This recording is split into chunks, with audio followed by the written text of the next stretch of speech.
5, 4, 3, 2, 1.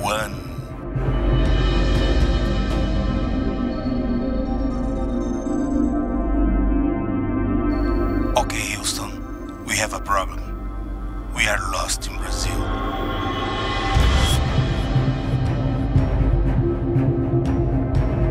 Olá, amigos terráqueos! Viemos do espaço para fazer esse contato imediato. Em paz e socorro, pelo amor de Deus, que venha uma intervenção alienígena. Sejam muito bem-vindos à Área 55. Eu sou a Karen Muniz. Eu sou o Gustavo Medrado. E esse tema do episódio de hoje, nós vamos falar sobre o que, Gustavo? Vamos falar sobre algo que algumas pessoas acreditam que já passou. Nós gostaríamos que tivesse passado de fato, mas ainda não. Uma coisa que vem em ondas, leva muita gente. Exatamente. Seria uma nave espacial? Não, mas quase. É a pandemia da Covid-19. Será que estamos no fim dela?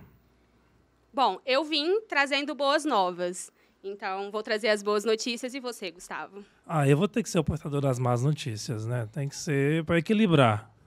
Bom, então vamos começar nessa jornada sobre a pandemia, que ainda continua, né? Mas uma boa notícia é que, ainda que o vírus continue circulando por aí, a taxa de mortes caiu drasticamente no primeiro semestre de 2022.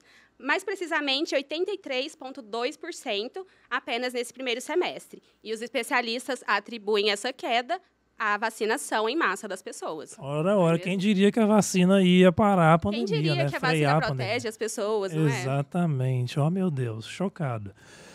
Mas, como nem tudo são flores, mais de 68 milhões de brasileiros não tomaram a primeira dose de reforço ou a terceira dose contra a Covid. 30 milhões já podem receber a segunda dose de reforço, a quarta dose, mas ainda não foram aos postos de vacinação. Por que será? E como o vírus continua circulando, né, o perigo continua por aí. Mas uma outra boa notícia, na última semana de 2022, o Ministério da Saúde recomendou a ampliação da vacinação para as crianças de 6 meses a 4 anos de idade. A vacina que antes era recomendada para crianças com comorbidade, agora passará a atender todo o público infantil.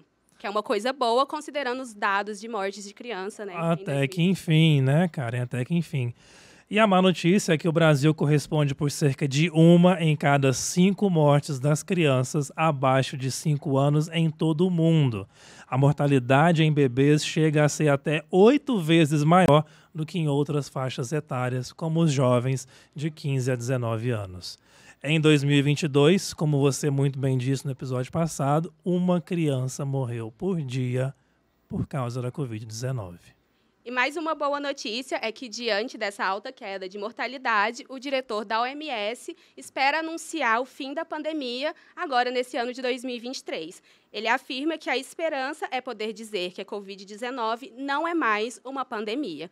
Então, a gente imagina que ela não vai sumir, mas exatamente, ela deixa de ser uma pandemia, né? Isso, e aí talvez passe a ser como uma gripe que está aí todos os anos, que nós vacinamos recorrentemente, mas não é mais tão letal, né? Nesse momento que nós estamos, durante todo o auge da pandemia, não foi uma gripezinha, como nós percebemos. Mas com o avanço da ciência, da vacinação, quem sabe, né? Ela não reduz o risco, né? Exatamente. E uma má notícia para essa esperança do diretor-geral da OMS é que acende uma luz amarela. No mês passado, em dezembro, os casos na China deu um surto e colocou em xeque toda essa vontade de anunciar o fim da pandemia. Dados vazados de autoridades chinesas estipularam que cerca de 250 milhões de chineses podem ter se infectado no último mês. Isso é mais do que a população inteira do Brasil. Esses dados não podem ser checados oficialmente. Teve um apagão de dados na China, que a gente sabe como que funciona, a questão da imprensa, do autoritarismo naquela região, exatamente. Mas são dados que diversos veículos de comunicação já anunciaram e aí acende uma luz amarela para a gente se preparar. E outra coisa, nós tivemos aí o Natal, tivemos o Réveillon, as festas de fim de ano, e a gente percebe que lá em 2019 para 2020 foi exatamente assim. Começou em dezembro lá em Wuhan, na China, O Brasil e o resto do mundo teve todas as festividades e aí veio o boom de casos. Essas aglomerações apresentam depois, né, o número de infectados. Exatamente. Então agora, qual que é a forma que nós temos para tentar frear e parar isso? Vacina. Né? Vacina. Pelo amor de Deus, vacina. Sim. Bom, e uma última boa notícia que alivia o Brasil inteiro é que o governo Bolsonaro acabou. Graças a Deus. Foi embora Tchau. ainda na véspera do Ano Novo. Foi lá pro resort, lá com o Trump. Exatamente. Tá na Disney, deve estar, né? Socorro. Fugiu. Já deve ter um túnel lá para onde ele vai escapar, mas infelizmente, né, não temos mais Bolsonaro na presidência. Agora, 4 anos. Isso. E que agora, né? Agora a gente espera que as coisas comecem a pelo menos deixar de piorar. Sim. E a má notícia para alguns é que a melhor opção viável que tínhamos nas últimas eleições era o Lula. Então, fica a questão. Quais são as nossas expectativas para esse ano de 2023 que está começando agora? Feliz Ano Novo, pessoal. Vamos lá, esperança. E continuando, né, com essa discussão sobre como que foi a pandemia no Brasil, a gente tem uma retrospectiva que vai além de 2022, né? Porque a pandemia foi chegar aqui mesmo lá para meados do início de 2020, com a primeira onda, veio a segunda onda 2021 e a gente teve picos de desastre no Brasil, considerando que as pessoas que foram vítimas do Covid também foram vítimas do governo Bolsonaro, né? Da ingestão dele, da má gestão. Interligado. Completamente, porque nós sabemos que muitas dessas mortes poderiam ter sido prevenidas por medidas de lockdown, de distanciamento social, pela aquisição das vacinas. No prazo correto. No prazo correto. E uma das grandes crises que aconteceu durante a pandemia foi, durante a segunda onda, a crise de oxigênio no estado do Amazonas, né, em que faltou oxigênio nos hospitais por 2 dias. Não tinha quase nenhum oxigênio nos hospitais em Manaus. Foram registradas aproximadamente 31 mortes nessa capital, em decorrência da falta de insumos médicos para cuidar. Coisa básica, né? Uma doença respiratória, né, que está atingindo milhões de pessoas e simplesmente não tinha oxigênio nos hospitais. É uma falta de humanidade que eu acredito que nosso ETzinho do espaço deve ter sentido no coração. Ele está calado até agora, né? Vamos lá, ET. Choque, o que você viu, o que você pensa de tudo isso que aconteceu?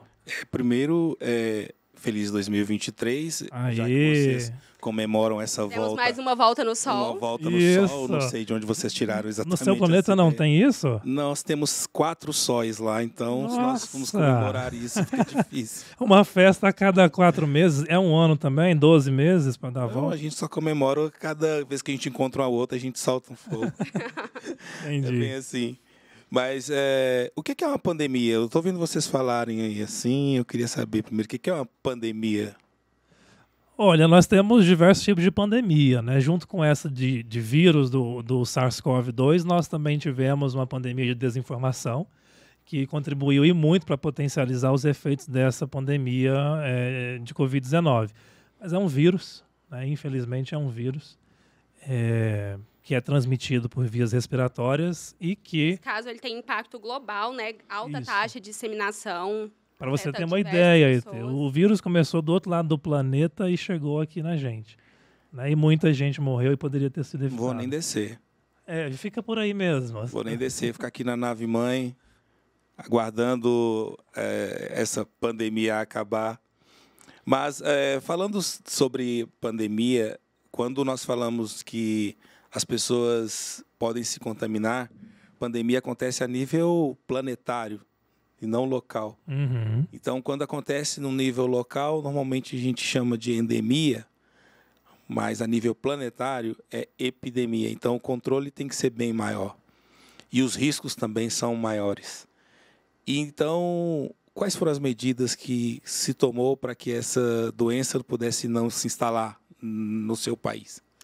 Justamente essa discussão. A gente tem diversos pontos de medidas que deveriam ter sido tomadas e não foram, né? E então trabalharam a favor do vírus. Exatamente. Nosso presidente, né? Ex-presidente. Né? Presidente tão do bom momento. Falar isso, tomou medidas que simplesmente estavam a favor do vírus, como o tratamento precoce que ele defendia, de medicamento ou a imunização de rebanho. Isso, imunização de rebanhos. Então, medidas que não foram efetivas, que, na verdade, foram efetivas para matar as pessoas. Exatamente. E a crise do Amazonas foi... A crise do oxigênio no Amazonas foi um exemplo disso, uma crise que aconteceu por 2 dias, mas, na verdade, começou muito antes, porque o governo do Amazonas já tinha sido alertado pela empresa que fornece oxigênio para os hospitais que ela não teria condições de suprir uma demanda no caso de um colapso da saúde, e ainda assim não teve resposta nenhuma, né, do governo. Sim. E 3 dias antes de ter realmente esse surto, essa queda de todo o oxigênio, de acontecer toda a projeção na mídia, né, porque foi uma situação que chocou todo mundo por não ter oxigênio nos hospitais, os próprios hospitais e a própria empresa entrou em contato com o Ministério Público, com o governo federal, e não tiveram resposta. Tem um respaldo. Então, exatamente. Na época, o ministro Eduardo Pazuello, ele estava engajado, na verdade, na disseminação das fake news, né? Do tratamento precoce, da imunização de rebanho, tratando com a hidroxicloroquina, né? Como se fosse um tratamento efetivo para a Covid-19, algo que já foi comprovado cientificamente que não é. Não era a ivermectina, né? O remédio para verme também. Exatamente. Então, a gente viu ali que o governo estava completamente engajado em não se envolver, né, com a vida das pessoas, em cuidar das pessoas. E é simplesmente um dever, né, do governo fornecer insumos para o tratamento das vidas nos hospitais públicos. E coisas que aconteceram durante essa crise foram as pessoas irem para as próprias fábricas de oxigênio tentar comprar cilindro nessas fábricas. Como não tinham leitos para todas as pessoas, tinha gente com cilindro em casa. Que cena terrível, né? É dramática a situação. Eu lembro de ver as pessoas com cilindro na rua, é como se fosse... Os familiares querendo comprar literalmente o ar para os parentes dele, para os familiares, assim, para manter eles vivos. Uma situação dramática, desesperadora, e que o governo não teve nenhuma sensibilidade, né? Nenhuma. Isso é de uma falta de humanidade que a gente...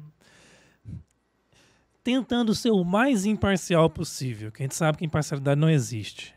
Mas, gente, estávamos diante de uma crise sanitária em que o governo passado, apesar de todas as discordâncias que nós temos, poderia ter tido ali uma oportunidade de fazer uma gestão decente da pandemia e talvez nesse momento estaria reeleito. Sim.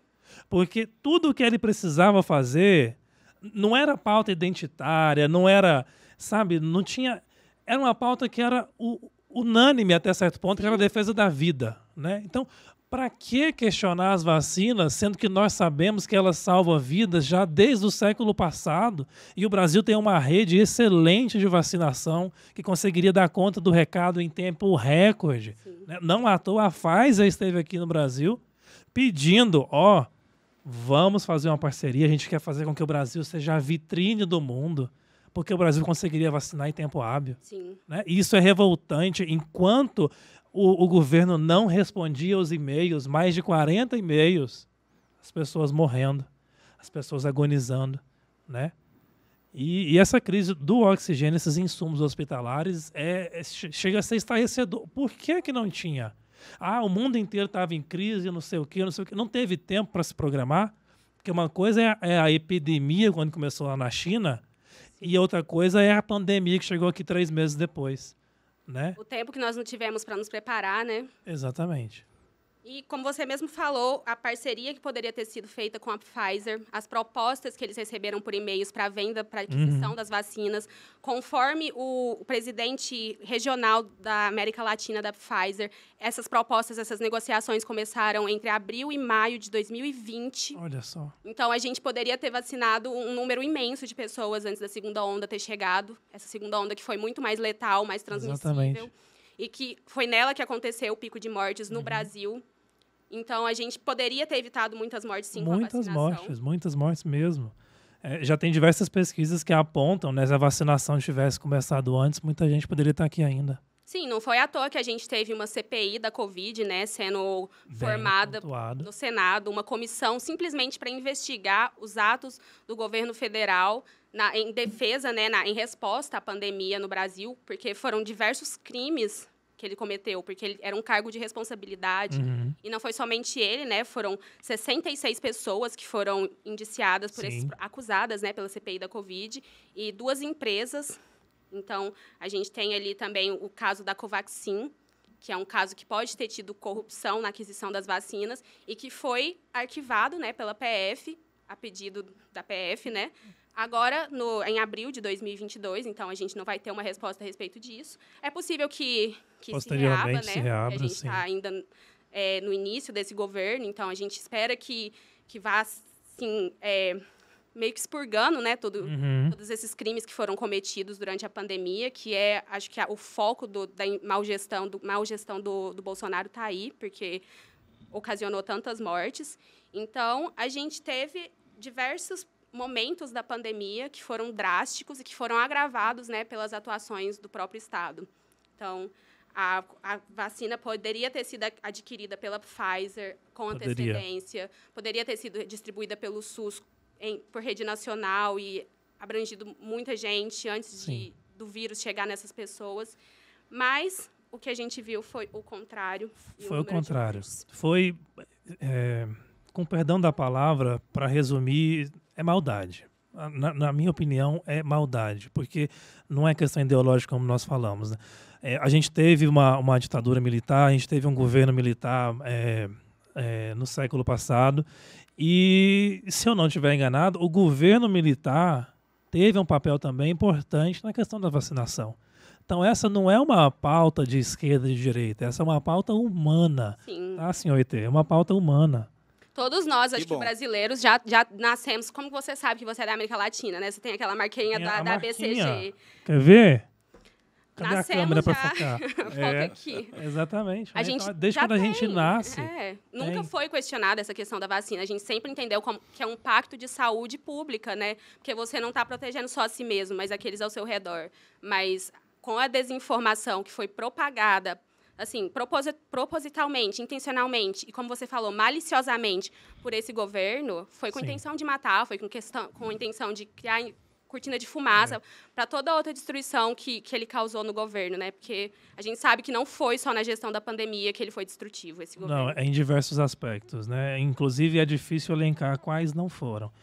Mas, falando ainda da vacina, eu acho muito interessante isso, e eu gostaria até de debruçar sobre e tentar entender o que leva as pessoas a simplesmente do nada entrar nessa paranoia, nessas conspirações contra as vacinas. Porque, assim, como a gente falou, desde pequeno a gente está aí né, tomando Zé 500... Gotinha. Exatamente, Zé Gotinha, né, grande Zé Gotinha. Saudades, Zé Gotinha, aparece, viu?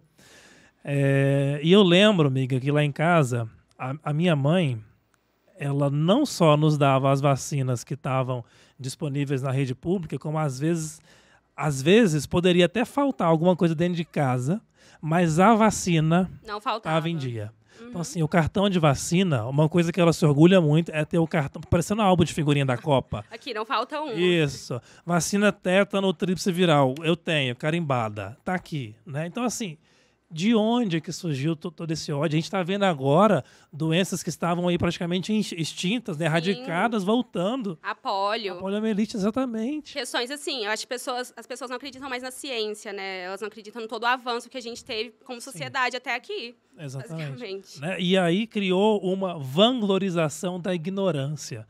Né? Antes as pessoas... Vai virar jacaré, né? Exatamente, vai virar jacaré e não sei o quê, tem o chip, vai transmitir o Wi-Fi. Gente, se transmitisse o Wi-Fi, aí que eu queria tomar ainda mais, né? Porque o tanto que tacaram um plano de internet... que passe na ponta de uma agulha é um negócio... alta tecnologia. Eu acho que já é tecnologia de fora da Terra, né? Mas mesmo assim, me parece que o país que fabricou a vacina foi a China, não é isso? Isso, um deles, um dos principais. Não consigo entender qual é a utilidade da China marcar um chip em você que já usa um celular Xiaomi e todos os produtos que você consome vêm da China. Tipo assim, a gente já está sendo espionado de toda forma pela tecnologia, todo mundo tem conta no Google. Exatamente. Está reclamando de ter um chip da China. Ainda que fosse, né? E nem só dessa marca. Hoje, qualquer coisa que você pega em casa, você vai achar lá o Made in China, né? Tá tudo lá. Então, Hoje o celular sabe muito mais da gente, tá, seu ET? Você toma cuidado, eu não sei como é que é no seu planeta, do que nós mesmos, nossa própria família. Sim, se você conversa perto dele aqui, daqui a pouco já tem um anúncio com o que você precisa, né? Exatamente. Poxa, eu quero comprar uma bicicleta. Ah, anúncios de bicicleta.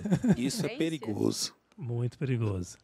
Mas a gente falou, você disse da questão da CPI, de outros indiciados. A gente tem que deixar claro que a responsabilização não é só do Bolsonaro. Uhum.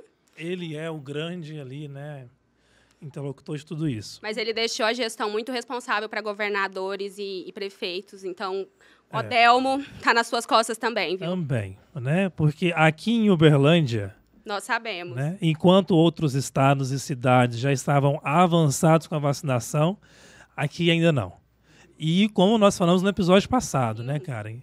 A 4ª dose até agora não está disponível para pessoas acima de 18 anos. Sendo que tem cidade como São Luís, Sim. que já está desde novembro do ano passado, vacinando a 5ª dose para acima de 18 anos. Né? Então aqui em Uberlândia está esperando acontecer o quê? Né? Uberlândia teve mais mortes proporcionalmente do que Belo Horizonte, né? A nossa capital. A gente não teve uma medida de lockdown decente que Não impedisse o espalhamento do vírus. E é claro, e aí entra naquela questão, aquela discussão que às vezes não é nem tão honesta, fala assim, vidas versus economia. O comércio. Com coisa que haveria economia se não houvesse vidas, né? E aí já tem diversos estudos que mostram dessa pandemia atual e pandemias do século passado, que aqueles países que conseguiram fazer um lockdown, fazer um isolamento mais eficaz, recuperaram muito mais rapidamente a sua economia. Né? A gente tem casos aí como a Coreia do Sul, como a Nova Zelândia e alguns países europeus que foram exemplo nisso. Os próprios Estados Unidos, em algumas cidades durante a gripe espanhola. As cidades que tiveram controles sanitários se recuperaram mais rápido do que as cidades que não tiveram. Mais rápido ou igual, ou seja, interfere sim. Tá vendo? Simplesmente o distanciamento, você já coloca ali o vírus em xeque, né? Porque se ele se espalha pelo contato. Exatamente. Agora aqui a gente priorizou a economia, priorizou os bares, priorizou o comércio municipal, né? Como se as vidas fossem se recuperar depois, mas não as vidas que não se recuperam. Olhando de cima e de bem distante, eu começo a perceber que me parece que não foi uma questão de economia.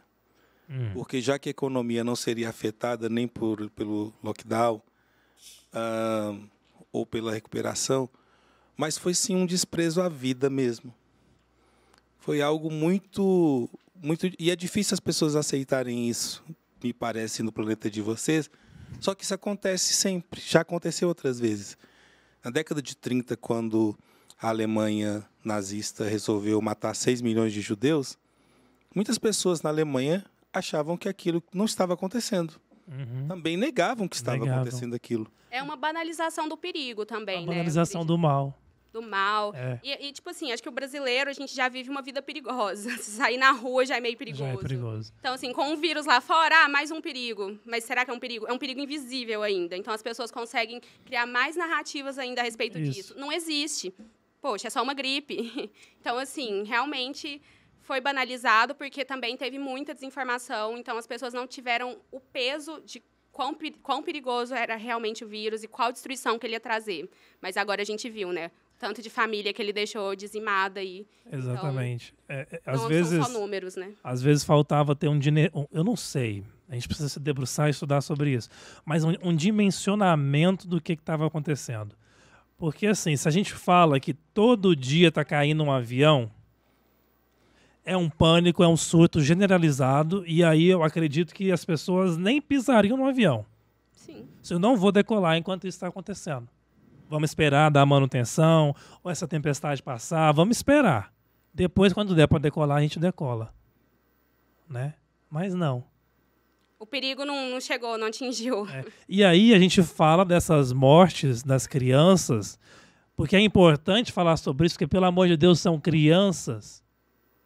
Nesse ano que passou, em 2022, É igual quando eu faço aniversário. Eu continuo falando a minha idade errada umas 2, 3 semanas até cair a ficha. Então, nesse ano que passou, 2022, foi uma por dia, praticamente. Mas ao longo da pandemia toda foram 2 por dia. Imagina só se você tem um maníaco na sua cidade. Que mata uma criança por noite. Exatamente. Você ia deixar seu filho sair por aí? Como é que seria? Você não ficaria ali no pé dele o tempo todo que fosse possível? O que você pudesse fazer para proteger a criança, né? Exatamente, mas não. Tá aí, o vírus que protege. Uma máscara, uma vacina, o distanciamento. É só isso. É só a vacina, a máscara e o álcool em gel já teria evitado muitíssima coisa. Mas eu acho bom também a gente falar de fatores positivos. Se é que dá para chamar assim. As pessoas têm que entender que discordância política nós sempre vamos ter. Sim. O ser humano é um animal político, né? É isso que nos difere dos outros. A gente consegue pensar, raciocinar, às vezes, né? Porque a pandemia mostrou que nem sempre. Você pode ter discordância ideológica, não tem o menor problema, né? Eu lembro que até ali, meados de 2014, quando era Dilma e Aécio, a gente discutia política tranquilamente, né? Tivemos amigos, familiares que votaram no Aécio, outro na Dilma, enfim, outro no... Como é que era do trem lá? No órgão escritor não reproduz. A gente teve várias pérolas, muitas. Né? Várias Levi pérolas. Fidelix. Levi Fidelix. Ah. Do Aerotrem, era o Aerotrem. Ô, saudade dessa época que a gente discutia essas coisas. Sim, você discutia, mas estava na outra reunião de família discutindo de novo, né? Agora você não quer nem ver. Exatamente, exatamente. Então, assim, aquilo era política. Né? Beleza. Você quer votar no Aécio, você quer votar em quem você quiser, beleza. Sim. Mas agora não é uma questão política. Não, o Bolsonaro ele é necropolítica, né? Exatamente. Não é nada a política da morte. Sim. Exatamente. Então, voltando ainda no auge do Bolsonaro, a gente teve um cara que eu falei de discordar politicamente justamente por causa dele. Eu não estou do mesmo aspecto ideológico que ele, mas eu confesso que a gente tem que bater palmas. As pessoas falam assim, quando faz a sua obrigação, não é mais do que a sua obrigação. Não tem mérito. Claro que tem. Em um país onde a política é majoritariamente associada com coisas negativas, quando a gente vê um exemplo positivo, a gente tem sim que bater palma. Sim. E eu tô falando do Dória. O Dória em São Paulo foi um exemplo, né, na gestão da pandemia. Karen, o Dória, aquele cara que antes estava ali, tem aspectos negativos terríveis, né? Pensando lá de dar aquela ração para as crianças nas escolas, expulsando pessoas em situação de rua na mangueirada e diversos outros aspectos. Tem ali mais uma ideologia aliada ao neoliberalismo e está tudo bem, porque essas questões a gente consegue discutir politicamente. A gente pode discordar, a gente pode falar, Dória, né? Sim. Até aquele suéter que ele amarrava aqui, né? A gente pode discordar. Aquilo é um crime. Da etiqueta de moda. Isso aí é um crime. Nossa. É verdade. Mas o Dória, ele, se não fosse pelo Dória, é claro que diversos outros fatores, instituições, o Butantan, a Fiocruz, né, que tem, é claro, o seu mérito, mas ele fez o papel que o presidente deveria ter feito. Intermediou a compra de vacinas lá com a China, que o presidente tanto criticou. E agora a PF, no final do mês passado, de dezembro, já indiciou que o Bolsonaro cometeu, sim, crimes ao associar a vacina, com o vírus da AIDS. Né? Isso é uma das mais abomináveis e escancaradas. Né? Então, assim, gente, a conta desse cara... Sabe aquele desenho animado quando vai desenrolando o papiro assim, que ele vai indo? Né? Vai vir grande. Vai vir grande. Então, a gente teve, sim, muitos governantes, como a gente falou, não foi só o Bolsonaro, tivemos vários e vários outros que são tão responsáveis e que têm que ser julgados, sim, sim, mas a gente não pode deixar de reconhecer o trabalho daqueles que foi, em certo modo, bem feito. O Dória foi um dos primeiros que colocou a cara, eu lembro lá dele fazendo todo dia, falando com a imprensa, vacina sim, vacina. Usava sempre a máscara. Exatamente. Uma coisa básica, né? Você vê o presidente nosso tirando a máscara do rosto de criança. De crianças. É o tipo de imagem que se transmite para as pessoas. Exatamente, né? Exatamente. E hoje, a gente já teve aquele cara maluco Tá, ET, se você quiser abduzir algumas pessoas, pode começar por A essa. gente apoia. Vamos fazer uma lista. Pro meu planeta, não. Só pode largar em qualquer buraco negro, tá bom? A gente Isso. pode deixar. Solta. Tá bom. Estão brincando. Vamos recuperar essas pessoas? Talvez. Uma brincadeirinha. Como é que é? Que eu tava falando? Desse maluco lá de Brasília que colocou uma bomba num caminhão que o plano para salvar o capitão... É o terrorismo. Isso, o terrorismo. E aí vamos lá, vamos pôr uma bomba no aeroporto, vamos pôr outra bomba ali, vamos fazer o caos. Aí o capitão pode chamar as Forças Armadas, os Power Rangers, os Vingadores, e aí pronto. Eles vivem num próprio mundo. Esse cara tinha não sei quantos R$1.000 em armamento. E dizendo, que dá a liberação das armas. e dizendo que a fala do presidente o inspirou abertamente a fazer isso. Então as pessoas falam assim, o presidente não é responsável. Gente, o cara... Ele tenta se dissociar depois que dá ruim, né? Foi igual aquele outro que atirou na PF, como era o nome dele? O Roberto Jefferson. Exatamente. O Roberto Jefferson é amigo do Lula. Amigo do Lula. Assim, o nível de distorção da realidade... Não que não tenha sido, porque na época do governo do Lula, o Roberto Jefferson fez parte. Mas, pelo menos, eu acho que ele tomava o remedinho dele na época. Né? Agora parece que começou a tomar cloroquina, ivermectina, não deu muito certo. Né? Então, assim, gente, o cara colocou sigilo de 100 anos no cartão de vacina dele. O que ele tem para esconder? A vacina. Mas, enfim, então, parabéns para os governantes que fizeram o seu trabalho. Né? A gente teve aí outras cidades, outros estados que fizeram um bom trabalho. Eu não canso de falar de São Luís, do Maranhão, que teve, sim, à frente. O Maranhão foi buscar a vacina lá fora, independente do governo federal. Sabe? O governador tomou à frente. E aqui em Uberlândia... Medida de sobrevivência, né? Exatamente. Ele compreendeu a gravidade do caso. Né? E aqui em Uberlândia, não. O prefeito fica lá. Ora, o Ministério da Saúde. Não sei o quê. Poxa, se ninguém está fazendo nada... Isso, não vai fazer nada? Falar o caos quando a gente já tinha as vacinas, né? O caos para a distribuição dessas vacinas, porque o Ministério da Saúde deixou livre para os próprios estados e municípios terem autonomia, né, de seguir o cronograma com as estratégias locais para vacinação, seguindo aquelas ordens de grupos prioritários, começando com a comorbidade. E aqui em Uberlândia a gente teve o caso de um médico que foi investigado por vender laudos médicos, né, para pessoas que queriam tomar vacina na frente de outras pessoas, simplesmente forjaram comorbidade. Então, a própria distribuição da vacinação foi um caos. Então, a gente teve pessoas que precisavam da vacina e não tiveram, pessoas que não precisavam e tomaram na frente, e essas pessoas morreram, né? Então, foi um caos quando não tinha vacina, para adquirir vacina, para distribuir as vacinas. Não tinha como não morrer o tanto de gente que morreu. Exatamente. O governo estava trabalhando a favor do vírus mesmo. Era um aliado, né? A gente fala as vítimas da pandemia e seus aliados. Porque a Covid-19 não teria feito tantas vítimas se não tivessem aliados. Não tem uma política nacional de orientação para distanciamento social, para proteção.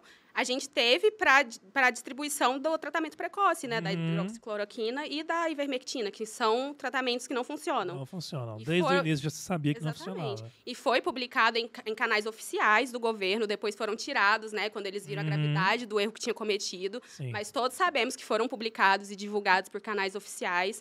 E o caos que isso trouxe para a vida das pessoas é de desinformação, de não saber em quem confiar. E a mídia teve que trabalhar dobrado, né, para tentar convencer as pessoas que realmente estava acontecendo uma pandemia, que era perigosa. Sim. E aí as pessoas simplesmente, algumas pessoas, né, simplesmente atacaram a mídia. Atacaram a mídia, exatamente. Você cria realmente ali dois universos. Quem quiser acreditar na realidade acredita, quem não quiser não acredita, porque você tem toda uma versão alternativa aqui pronta para você. Você pode receber as informações no canal do WhatsApp ali, que já vai fundamentar toda a teoria da conspiração. E é isso. Que tá tendo super notificação de mortes por Covid. A pessoa não morreu de Covid, caiu de cavalo e tá lá Covid. Eu ouvi isso durante a pandemia. Sim, demais. E isso tá como um dos crimes descritos na CPI da Covid, que é a falsa afirmação de supernotificação, porque a gente tem, na verdade, uma subnotificação. Morreu mais gente. Não tinha teste o suficiente. Exatamente. Morreu muito mais gente do que foi registrado. Uma pesquisa recente mostra que pode ser até 8 vezes maior o número de registros de Covid do que foi notificado. Então, assim, de Exatamente. mortes por Covid. Então, na verdade, a gente tem um número menor registrado, né, do que o que realmente morreu. E a afirmação do outro lado é que as pessoas estavam criando documentos para forjar essa pandemia, né? E muitas pessoas acreditaram nessa narrativa. Até a gente fica chocado com a quantidade de votos, né, que o ex-presidente, que perdeu a eleição, que se vá, que esse ex-presidente teve nas últimas eleições. É chocante ainda, né, considerando a quantidade de destruição que ele trouxe. Sim, e nós precisamos entender o porquê disso, sabe? A gente vive uma era, como você disse aí, do Zap Zap, que é a pós-verdade. Hoje, qualquer coisa é verdade, né? Qual é a narrativa que você quer que seja? Então vamos aqui ajustar. Não. Sim, a Terra é plana. Isso, a Terra é plana. E aí de cima dá para comprovar se a Terra é plana ou não? Poxa, como que a gente dá uma volta no Sol sendo plana? Ela é assim, né? E vai cambaleando. Poxa. Daqui de cima não dá para ver esse prato, não. Realmente, assim, as coisas que as pessoas escolhem acreditar é desesperador. Isso, e aí nós falamos, né, no episódio passado, fizemos essa retrospectiva das fake news das eleições, e a gente chega num ponto crucial que a gente tem que entender, e aí a gente precisa unir todo mundo, psicólogo, cientistas sociais, professores, todo mundo mesmo, para entender em que buraco nós estamos, né? Como sai? O que levou as pessoas a acreditarem nessas coisas, né? Os historiadores também, para saber, né? Porque fake news não é de hoje. Sim, né? Com certeza. As notícias falsas estão aí desde que o mundo é mundo, né? Na época da ditadura, da mesma forma, enfim, e por aí vai. Então, precisamos entender como é que funciona, né? E a gente sabe que as fake news, elas estão ali muito ligadas a fatores emocionais, a fatores morais, Sim. né? Assim, não vou votar nesse candidato porque ele vai fechar a igreja, ele vai colocar gente para morar na minha casa. Vai distribuir kit gays. Kit gay, já chegou o seu, amiga? Eu queria, mas eu acho que os bloqueios da rodovia, né, tá atrasando o nosso kit gay. Talvez agora, no começo do mês, chegue. Chega, né, já vai liberar, o Lula vai acelerar esses processos. Poxa, gente, é fake news. Fake news, tá? É fake news. É difícil as coisas que as pessoas chegam a acreditar, né? Você vai virar jacaré com a vacina. Então, acho que realmente eles tiveram, na verdade, tem o gabinete paralelo também, é uma dos pontos que foi avaliado na CPI, investigado, porque eles tiveram uma máquina, né, de uma máquina produção enorme. de fake news. Então, tipo assim, a pessoa lá do norte está acreditando na mesma fake news que a pessoa lá do sul. Como que isso acontece? Pô, elas não tiram da cabeça. Não tira. E Chega aí, pra elas a mesma coisa. E aí a gente vai ver isso vindo à tona, né? Agora, possivelmente, com um novo governo com muito mais evidência, que não foi, como você disse, não foi natural. Foi tudo orquestrado. Exatamente. Né? Os filhotes lá do Bolsonaro, se não estiver enganado, o Eduardo Bolsonaro ele ia muito para os Estados Unidos para se encontrar com o Steve Bannon. Era o Steve Bannon, não era? Sim. Marqueteiro do Trump. Do Trump, exatamente, para entender ali, né, as minúcias, como é que fazia. Como as redes sociais funcionam nisso, né? Exatamente. Porque é uma especialidade. E saiu uma matéria recente, se eu não estiver enganado, da Piauí, que mostra como essas eleições, os partidos opostos ao bolsonarismo tiveram que enfrentar essa milícia digital que foi criada. Né? Nós temos uma foto, talvez dê para colocar na edição, ou então você pode ir lá no Google e pesquisar, o Carluxo. Ele era o número 3? Eu não sei, acho que é o 03, né? O Carluxinho tem uma foto dele com 500 celulares assim, ó, do lado, né? Tudo disparando, possivelmente, porque para que você vai ter 500 celulares ali? As né? fake news. Não é para assistir a gente, né? Porque se fosse... Certamente não é. É para dar views lá na live do pai dele. Isso, para ter recorde de views e também para fazer disparos massivos durante as eleições. Sim. Né? E aí eu fico tentando entender, porque assim, a gente cresceu, eu ouvia muito isso dos meus familiares, dizendo, olha, não acredita... Em tudo que você ouve. Você vê estranho na rua, gente na escola chegar te oferecendo alguma coisa e não sei o quê. Sempre não. suspeite. Suspeite. Mas agora são essas pessoas que estão ali, sabe? Caindo nas iscas que são colocadas para elas. Exatamente. Eu ouvi uma coisa, olha eu expondo as pessoas, né? Eu não sei se meus familiares assistem, não era nem para falar que era familiar, mas falei. Pronto, exposed agora. que falou assim, meu filho, eu sei que você não acredita em tudo que eu digo, você tem a sua verdade, eu tenho a minha, você é jornalista, mas eu tenho essa visão, eu fiz, enfim, alguns estudos de um determinado livro sagrado, e aí nessas compreensões eu Iluminações vi isso, né? O Divino Espírito Santo falou que a ONU tem um plano gente, para fazer não sei o quê com as pessoas. Espírito Santo. E a logo ONU, a ONU. logo a ONU. A ONU tem um plano, já é uma frase muito errada. Não é? E aí vai se juntar com o Papa, né? com a Igreja Católica, que vai fazer isso, não sei o quê, os Illuminati. Eu falei, gente... Gente, a foto da Lady Gaga sendo a ministra do Tribunal de Haia que veio pro Brasil. Aquilo fez nosso ano. Como que as pessoas acreditam nessas coisas? Tipo Exatamente. assim. Então, a gente não precisa de muito, né? De se esforçar muito para criar fake news. É a democratização da ignorância. As pessoas tinham mais vergonha, né, de ser ignorante. No seu planeta, como é que funciona? Nós não temos fake news. É simples, assim, as pessoas estudam e têm senso crítico para saber distinguir, né? Simples. Muito simples. Sim, tem até o golpe uma frase... tá aí, cai quem quer. Bem cilada, Bino. Tem até uma frase que, não sei o autor... Tá na internet, sei lá, Clarice Lispector. Isso. Mas diz que o problema do mundo agora é justamente que os ignorantes estão cheios de certeza, enquanto os sábios estão cheios de dúvidas. E é justamente isso, é você ter tanta certeza sem pesquisar nada. Sem Fonte, vozes da minha cabeça. Exatamente. Você acredita no que é dito para você simplesmente porque já confirma um preconceito que você já tem. Exatamente. Então, se diz com aquilo que você pensa, tá certo. Sim. Você já compartilha lá. A manchete lá... Agora a Pablo foi longe demais. Ela tá grávida do bebê do Lula. Tipo de fake news que esse Brasil cria. E o chá de revelação é lá no Lulapalooza. Quer dizer, já foi. Ai, gente, muito bom. Precisavam criar, assim, tinha que ser uma rede de memes mesmo, né? Essas fake news, porque não tem base você olhar para isso e pensar, nossa, se associa com a realidade, né?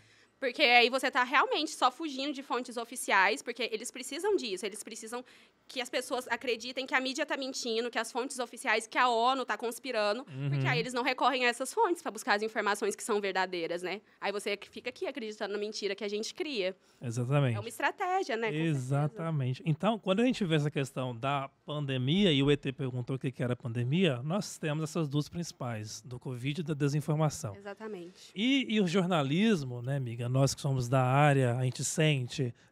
Sim, dói fundo. Dói fundo, porque assim, a gente está vivendo uma crise no jornalismo, e já não é de hoje, mas foi potencializada com as mídias sociais. E com o governo Bolsonaro, né? Que perda de credibilidade. Exatamente. Levar lapada, xingada, é isso. Exatamente. Não um presidente. Não foi um presidente. Até que os jornalistas ficavam no cercadinho, né? Felizmente o cercadinho foi desmontado, não veremos mais essas cenas terríveis. E aí até um dia que a imprensa falou assim, não, gente, chega. A gente não vai mais ficar passando por isso. Ainda nem tinha utilidade, não ficava ali para não ter informação nenhuma. Isso. E nós já temos provas, nós temos já várias denúncias de pessoas que eram cooptadas, eram pagas para fazer perguntas. Para fazer pergunta. Ir lá no cercadinho e falar, e aí, mito? O que você acha de tal coisa? E não sei o quê. E aí dava a deixa para ele falar algo brilhar. Que queria, né? Porque quando perguntava algo incômodo, ele, vai perguntar para sua mãe. Isso, mandava calar a boca. Essa questão de perguntar para sua mãe, aqui em Uberlândia você vai lembrar. No auge da pandemia, e nós vamos falar disso daqui a pouquinho também, ele esteve aqui em Uberlândia. Encontrou com empresários de Uberlândia. Também, exatamente. E ele desceu do avião e falou... Alguém perguntou para ele sobre comprar vacina e ele falou, vai comprar vacina só se for na casa da sua mãe. Né? Exatamente. Então, assim, gente, a gente sabe que o pessoas mundo... morrendo, internada. Exatamente. Ele falou isso. Claro, era difícil comprar vacina, já seria difícil se tivesse feito tudo certo. Mas tinham outras medidas também, paralelamente. Né? Então, foi 500 mil vezes mais difícil diante do cenário que nós tínhamos. Sim. Proporcionado por eles. Né? Então... essas coisas fazem a gente ficar pensando, né, a que ponto nós chegamos. E se é possível recuperar, né? Porque eu espero essas pessoas que ainda acreditam nessas coisas, como que a gente vai desmanchar essa mentalidade, né? Trazer elas de volta para a realidade, confiar de volta no jornalismo. Até porque, assim, a gente sabe que a gente que é jornalista não confia 100%. Você sabe que não é imparcial, sempre tem uma parcialidade, porque você sempre vai escolher uma fonte, um jeito de apresentar um dado. Então, a gente tem que buscar as fontes por nós mesmos, nos informar, ter uma interpretação crítica das coisas, pensar, poxa, esse dado aqui me parece incorreto, deixa eu ver outra apreensão disso, outra compreensão. Então, é dessa forma que a gente vai reconstruindo, né, essa sociedade foi desmantelada pela desinformação, trazendo de volta as discussões, tentando convencer as pessoas de novo sei lá, absorver, né, conhecimento, tentar ser crítica, às vezes se desconstruir, porque é muito isso, você fala muito isso pra gente, que conhecimento dói, né? Você aprender dói, porque você precisa desconstruir o que você acredita às vezes. Você fala, eu acho que eu sei disso, mas não é isso. Então, primeiro vou desconstruir o que eu sei, depois vou aprender novamente. É isso que a gente precisa fazer no Brasil. E a gente, às vezes, não dá o braço a torcer, né? Parece que até um pouco de arrogância. Não, isso aqui eu sei e parece que você vai morrer se você... Ceder um pouco. Fala assim, talvez não seja assim, né? E aí eu fico vendo, às vezes é só uma questão de brio. Eu lembro muito do professor Clóvis de Barros Filho falando, malandro, você tem brio na cara? Você é tosquinho, né? Gostei. Você não entende. Sim. Né? Senão a pessoa vem e caga na sua cabeça. Pois é, você fala assim, aquelas faixas, Bolsonaro, só falar que eu faço, o que você mandar. Assim, poxa, se ele mandasse jogar num penhasco, você vai? Que nível de lavagem cerebral é essa? O problema de acreditar é que acreditar é um estado, é um verbo. Acreditar é um verbo. Sendo um verbo, é um estado ou uma ação. E sendo um estado ou uma ação, normalmente é uma escolha. A gente escolhe. Então, as pessoas escolheram acreditar nisto. Agora, por que elas escolheram acreditar nisto? Talvez essa seja a pergunta. Porque o que as influenciou a tomar a decisão de acreditar? É justamente esse senso coletivo de que essa é a verdade, né? Acho que foi uma parcela muito grande da população que foi influenciada por isso. Então, você tem aquela legitimidade, né, de grupo, como você mesmo falou. Estou na igreja, todos ali acreditam na mesma coisa. Eu estou num grupo familiar, todos acreditam na mesma coisa. Acho que a gente prefere estar em conformidade com o rebanho. Então, teve um rebanho muito grande que foi levado por essa desinformação, e até porque ela é criada de uma forma que é muito mais fácil de você associar, né? A verdade, você precisa de muito mais variáveis para você entender o que aconteceu. Agora, uma fake news, é isso aqui. Então, tá aí a ministra de Haia no Brasil para julgar os crimes. Isso, é muito mais fácil você aceitar. E é por isso que as fake news não estão certas. Você não precisa pensar muito. Sim. Não precisa pensar, aquele animal ali está doente. Tem forma de tratar. Mas a gente quer que ele não fique mais doente. Matar ele também, ele vai deixar de ficar. Né? Acabou aquele problema. Poxa, não existe tratamento. Pronto, fica mais fácil matar. Isso, exatamente. Então, tem muitos problemas sociais. Eu não me lembro quem disse, mas essa pessoa era um gênio.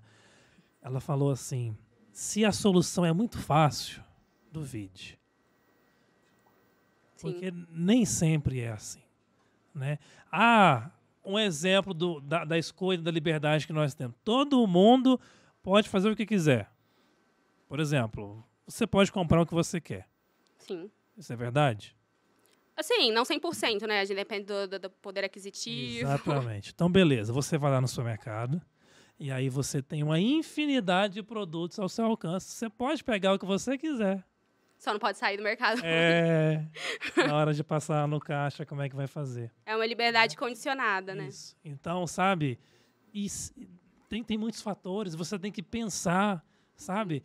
A gente fica vendo esses discursos também meritocráticos e de que todo mundo consegue, que não sei o quê, não. É só esforçar. É só esforçar. A frequência da como é que é o nome? Da prosperidade. Isso, vamos vibrar nessa frequência. Vibra nessa frequência. Pelo amor de Deus. E não é por aí. Então, assim, a gente vê N assuntos que a gente tem que pensar um pouquinho mais. Sim. Né, para entender. E aí, senhor ET, eu quero voltar um pouquinho no que você disse. Porque, assim, eu entendo e eu concordo que a responsabilidade depende muito também das pessoas. Cada um tem a sua parcela de responsabilização. Mas quando a gente fala assim que essas pessoas escolheram acreditar, será que... Com base em quê? Quais foram as opções, quais foram as circunstâncias que elas tiveram para escolher acreditar nisso? Porque a gente teve todo um maquinário estrutural dentro de igrejas, dentro de empresas, dentro de diversas instituições que estava o tempo todo ali cooptando as mentes de diversas pessoas para ir para esse lado. Induzindo a pensar isso. Induzindo. Então, assim, eu não quero acreditar, eu me nego a acreditar. Que todas as pessoas sejam más, né? Isso, porque se fosse, me pega aqui na sua nave, vamos embora. Nem desse. Tá lascado. Aí realmente não tem jeito. Não tem solução. Então, assim, essas pessoas, de fato, elas escolheram ou foram induzidas e elas têm salvação, e enfim. Dois exemplos. Alemanha, década de 30, Ruanda, 1994. 2 genocídios que aconteceram. E nenhum deles aconteceu somente com as mãos dos militares, mas com as mãos de pessoas civis. E é a pergunta que a filósofa judia Hannah Arendt fez sobre a banalização da maldade. Uma coisa é você acreditar no mal e não há um crime no pensamento. Uma outra coisa é você praticar o mal. Disseminar um vírus é um crime previsto no Código Penal. A partir do momento que essa pessoa acreditou e disseminou um vírus mortal, ela cometeu um crime. Uma pessoa, de acordo com o Código Penal brasileiro, que ela tem uma doença infecto-contagiosa que ela sabe, ou mesmo que ela não sabe, ela deveria saber, e ela transmite para outra pessoa, por exemplo, uma AIDS, ela é responsável criminalmente por isso. Ela cometeu um crime. O crime não está no pensar. O crime é transformar essa crença numa ação que coloca a vida das outras pessoas em risco. Então, as pessoas elas são responsáveis a partir das atitudes dela. Agora, não dá para ignorar, claro, que houve um aparato, como você disse, um maquinário, né? Uma indústria, uma estrutura para fazer essas ideias, como a Karen também falou, essas ideias serem difundidas e essas pessoas serem mais facilmente cooptadas. Mas não precisa ser gênio, nem universitário, nem nada para entender a coisa mais simples, que é o valor da vida. Então, hoje, em Ruanda, que é o caso mais recente, onde aconteceu um genocídio, onde quase 1 milhão de Hutus, de Tutsis foram mortos, né? Foram uma guerra entre Hutus e Tutsis. As prisões são verdadeiros quarteirões. Por quê? Vizinhos, familiares, pessoas entregaram a outra e cometeram crimes, mataram umas às outras. Sabe? Então, assim, foi uma verdadeira carnificina. Para quem não conhece. A história de Ruanda, porque a Ruanda foi colonizada, é um país da África oriental, foi colonizada pela Bélgica. Quando a Bélgica saiu, deixou um determinado grupo no controle. E esse grupo construiu uma rixa artificial, foi construída uma rixa artificial pelos próprios colonizadores. E esse grupo ficou se ameaçando durante muito tempo. Em 94, havia uma rádio chamava Hutu Power. Essa rádio ficava todo dia, um meio de comunicação, disseminando todo dia ódio.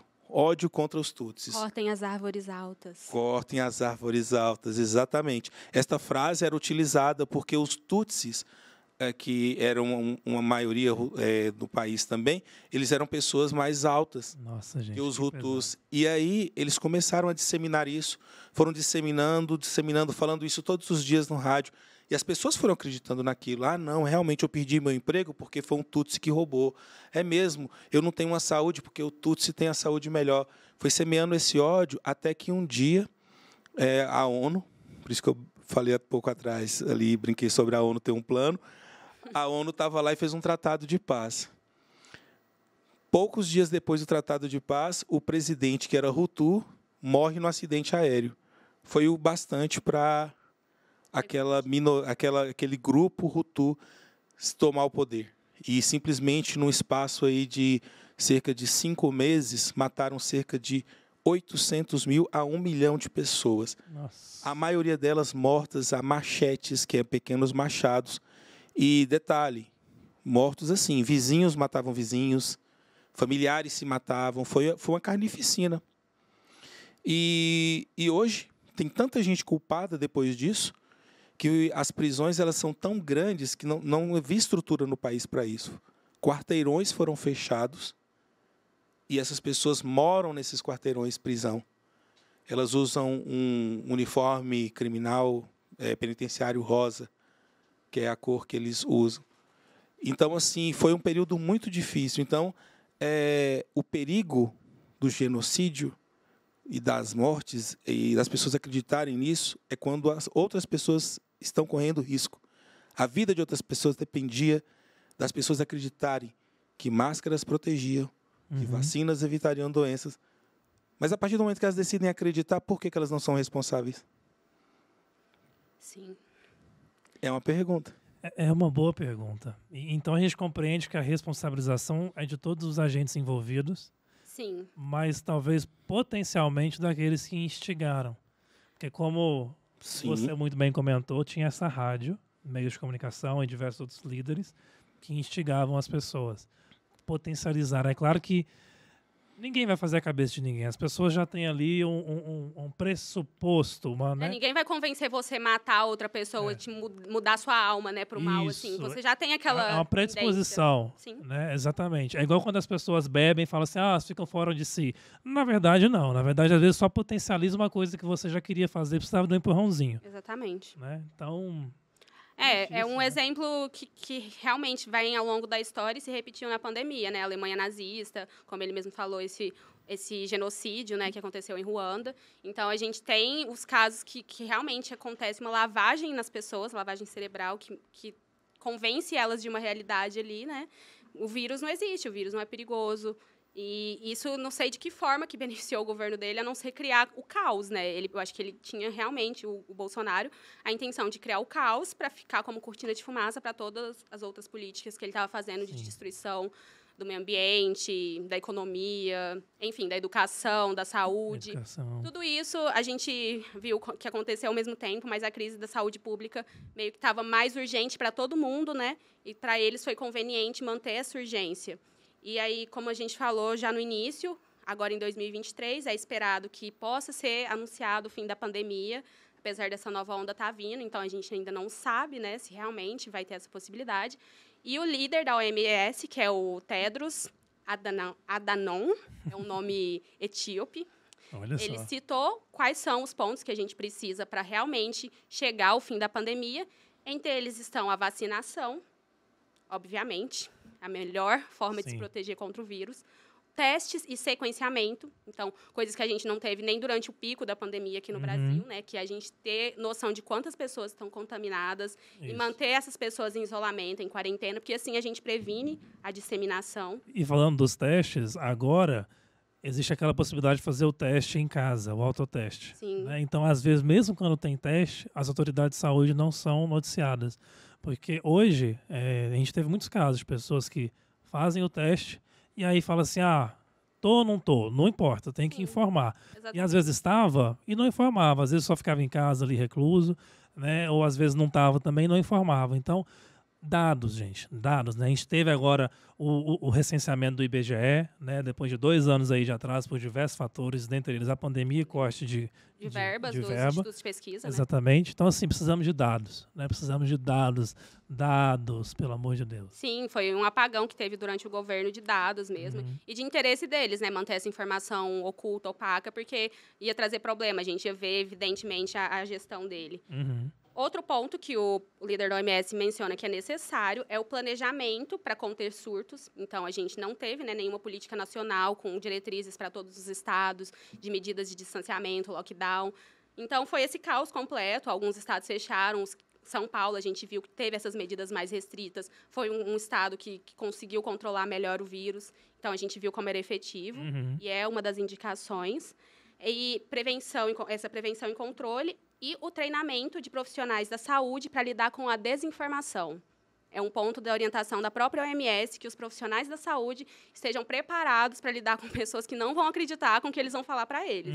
Tipo, você precisa da vacina. Ah, mas a vacina é isso. Então, eles têm que estar preparados para saber convencer as pessoas e contornar essa própria desinformação que foi disseminada.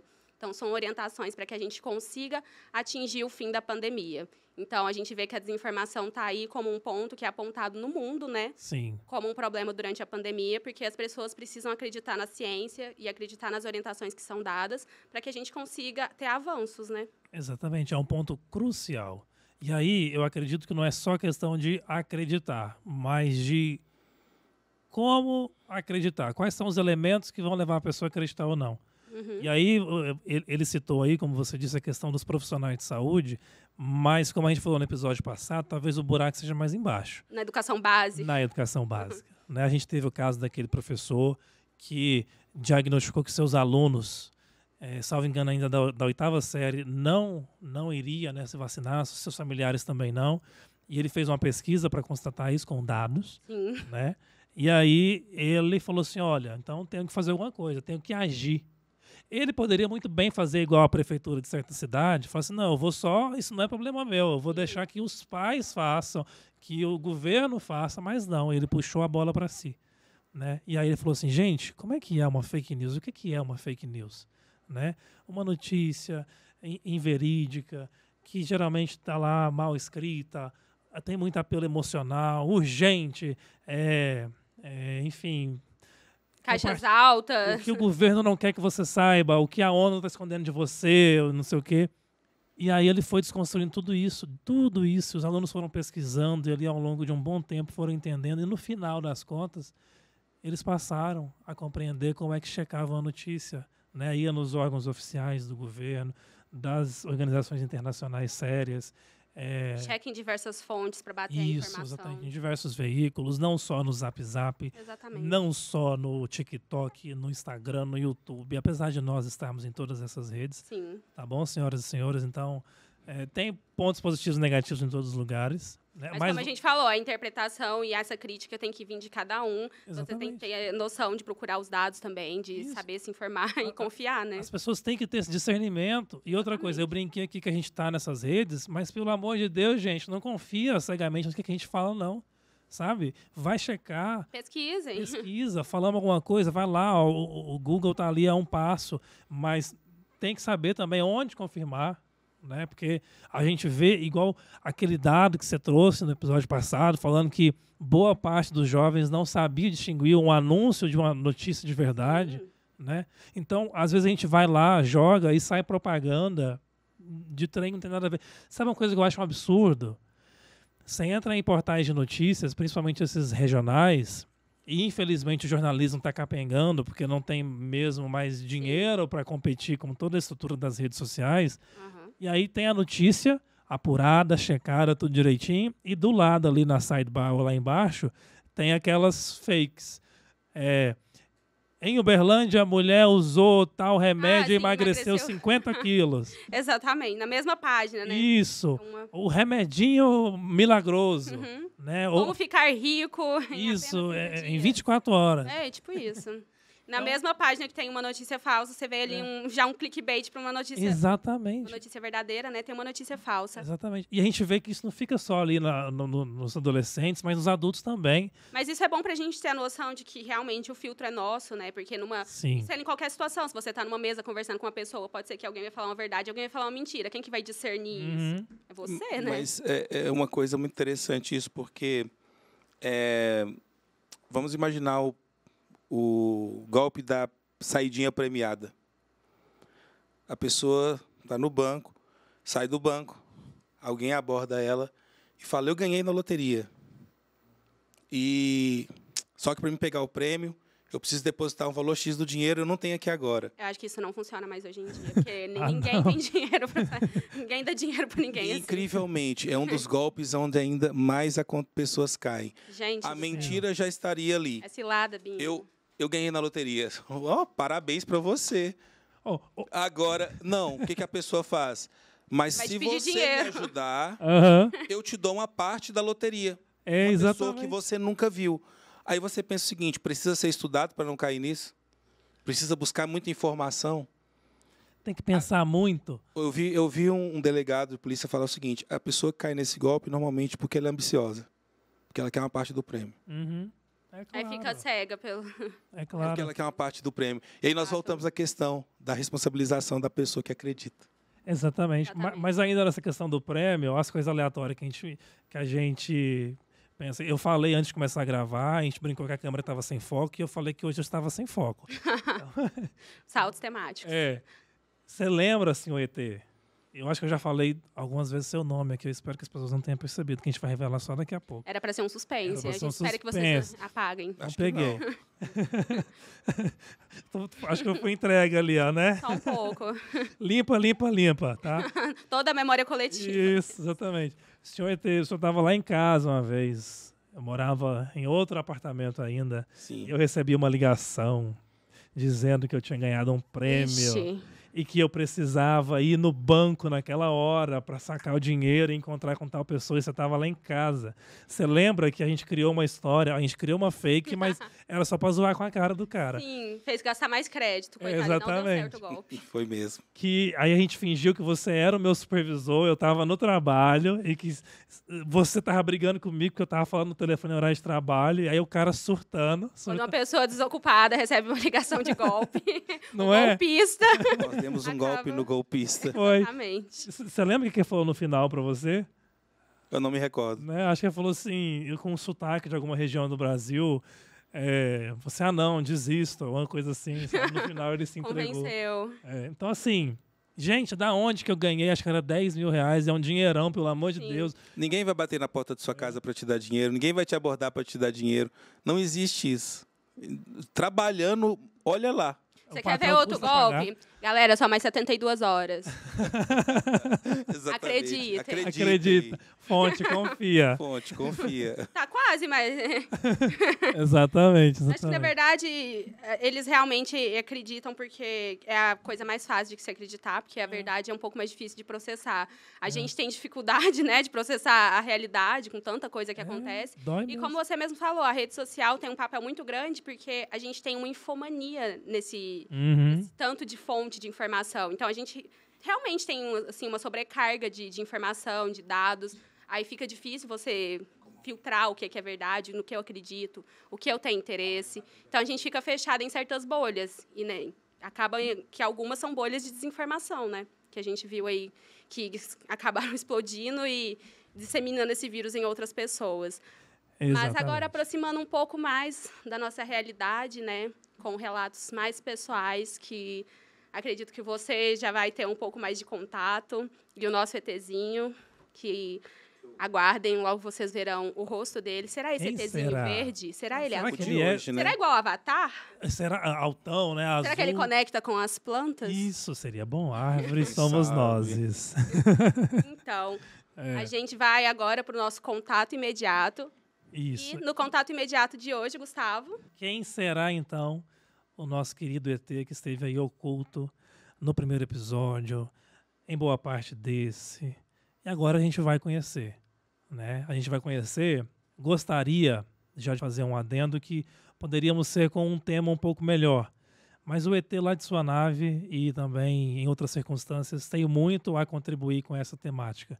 Então, senhoras e senhores, com vocês, o nosso querido ET, professor Flávio Muniz. Oi. Como é estar desse lado de cá? Desceu da nave, como é que foi essa chegada para cá? Assim, eu me sinto ainda como se estivesse navegando. Se estivesse na nave ainda. Ainda estivesse na nave. Olhar as coisas de outra perspectiva é sempre bom. Sempre bom. É um exercício, na verdade. Para todos nós. Às vezes a gente vê as coisas sempre por um ângulo só. Às vezes nos deslocar um pouquinho da zona de conforto e olhar por outra perspectiva nos faz amadurecer mais a nossa percepção da vida, das coisas que a gente observa. Acho que é um pouco disso. Então, para mim, ouvir, né, vocês falando, debatendo aqui, dá até vontade. Nossa, eu pensei nisso. Nossa, eu pensei naquilo. Queria falar. Mas... Tem que falar. Tem que falar. Mas eu sou o ET da vez, né? Não sei que na próxima quem será. Pode ser misterioso, mas enfim, estamos aí. Então, e como eu comentei agora há pouco, antes de a gente te revelar, a gente queria que não fosse nessas circunstâncias. A gente queria que esse diário dessa navegação fosse pelo espaço, pela história, por diversos outros aspectos. Mas, infelizmente, nós estamos aqui para falar da pandemia, Sim. que ainda não acabou. E a gente percebe, né, que houve aí um registro, como nós temos aqui, de uma navegação. Né, uma navegação que poderia ter sido evitada, como nós comentamos ao longo do episódio, mas que, infelizmente, aconteceu e nós temos que lidar com o que nós temos, né, não com o que nós queremos. E essa navegação virou esse livro, está aqui já à disposição. E eu gostaria que você contasse um pouquinho sobre como é que foi, não do processo de escrita em si, nesse momento, porque esse livro ele não foi planejado, né? Ele foi sendo escrito enquanto a história acontecia, né? De fato. Então, como é que foi?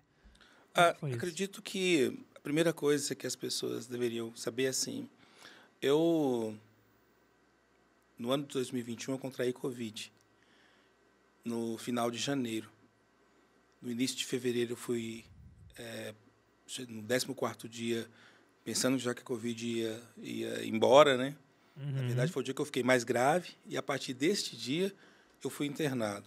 2 dias depois, eu fui entubado, eu estava num local aqui na cidade conhecido como SIM, que é uma unidade, uma espécie de hospital de campanha, isso. Onde era o Dr. Hansen. Exato, no antigo hospital Dr. Hansen.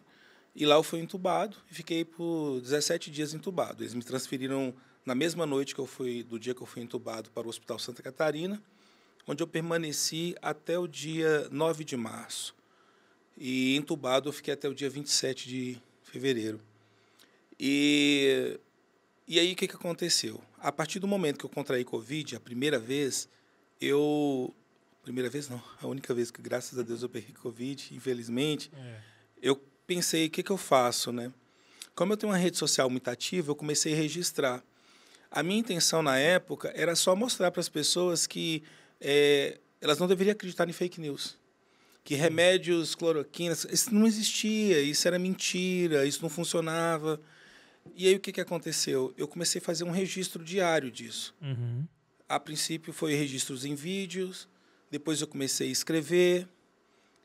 E conforme eu fui ficando pior, eu comecei a gravar vídeos porque eu não conseguia mais digitar da mesma forma. Começou a escrever. Eu comecei a escrever, isso mesmo. Aí eu não conseguia falar mais, então eu comecei a escrever. Quando eu fui internado, aí fiquei totalmente impossibilitado de escrever. Aí foi quando o Gustavo Medrado, que está aqui... Quem é esse? É esta pessoa que vos fala. O Gustavo Medrado e a minha esposa Áurea, elas recebiam o boletim médico e transformavam esse boletim também num diário.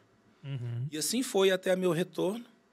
Quando eu retornei, pensando que a viagem já tinha acabado, e esse diário de um navegante na Covid, foi como eu chamei ele desde o primeiro momento, nós começamos, então, eu comecei a registrar outros caminhos. Outros dias a minha recuperação, diariamente, porque como muitas pessoas me acompanharam, eu fui registrando uma espécie de... Não só um diário para que eu pudesse exercitar a minha memória e contar a minha história. Mas depois disso também, o meu filho mais velho, Lucas, ele contraiu o Covid no final de maio. Início de junho ele foi internado e, infelizmente, 33 dias depois ele faleceu. E eu narrei durante esses 33 dias, nós narramos através de diário, escrito também, toda a luta dele. E depois disso, com certeza, continuamos narrando, e a narrativa foi até o dia 31 de dezembro, quando nós decidimos, por fim, fechar o que era o diário. Durou um ano, então, né? Desde janeiro até dezembro. De janeiro a dezembro, exatamente, de 2021. E aí ele foi transformado. Muitas pessoas falavam na época, transforma essa história num livro. É verdade. Eu não achava que seria possível, mas, enfim, aconteceu. Esse livro veio à tona, né, e se tornou o Diário do Navegante na Covid-19, o direito de não esquecer. Sim. Então, uma escrita diária, ela é diferente, né? Não é uma escrita que o exemplo que eu escrevi hoje, daqui a um ano, se eu for publicar, por exemplo, eu não posso me dar o luxo de vir e mudar o que eu escrevi, porque o diário ele é uma impressão do que eu pensava naquele momento. E você passou por isso? Passei porque teve momentos que você fala, se você está tomado da mais profunda emoção, e tem hora que você olha para a coisa e você fala, nossa, eu escrevi isso. E eu falo, depois você acha muito pesado, né? Você acha que poderia ter sido... se fosse hoje, eu falaria de outra forma.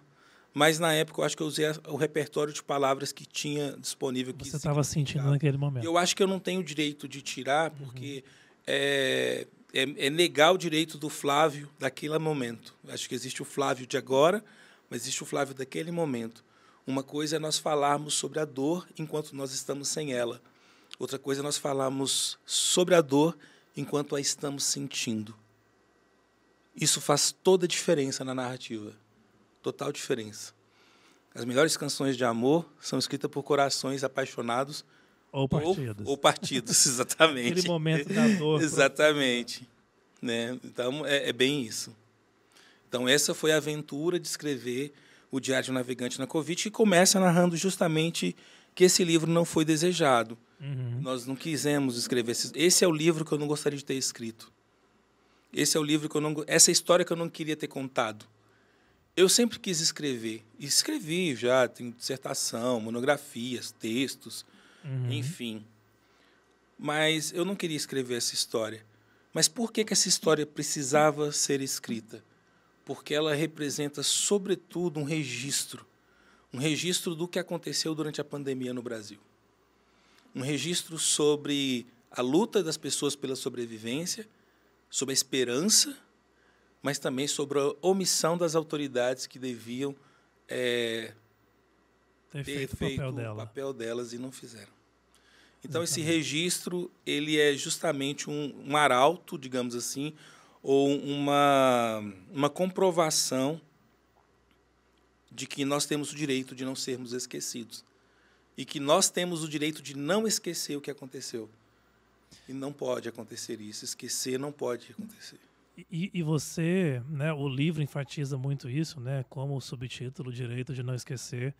E você, para quem ainda não conhece, além de ter sido o protagonista dessa história, além de ter sido o capitão dessa embarcação, enfim, por diversas águas que nós passamos, e toda a população brasileira e mundial, você também é historiador, né? Então, qual que é o papel, a relevância desse direito que nós temos atualmente? Porque nós acabamos de passar, né, pela virada de ano, onde as pessoas começam a lembrar o que foi o ano de 2022 e tentar ver o que se espera para esse próximo ano.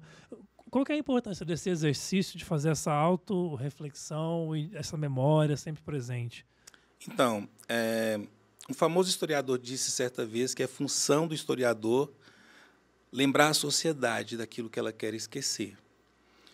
Então, a história tem um papel social muito importante, e contar ela é muito importante. Por outro lado, nós temos que entender o que é o próprio processo da morte.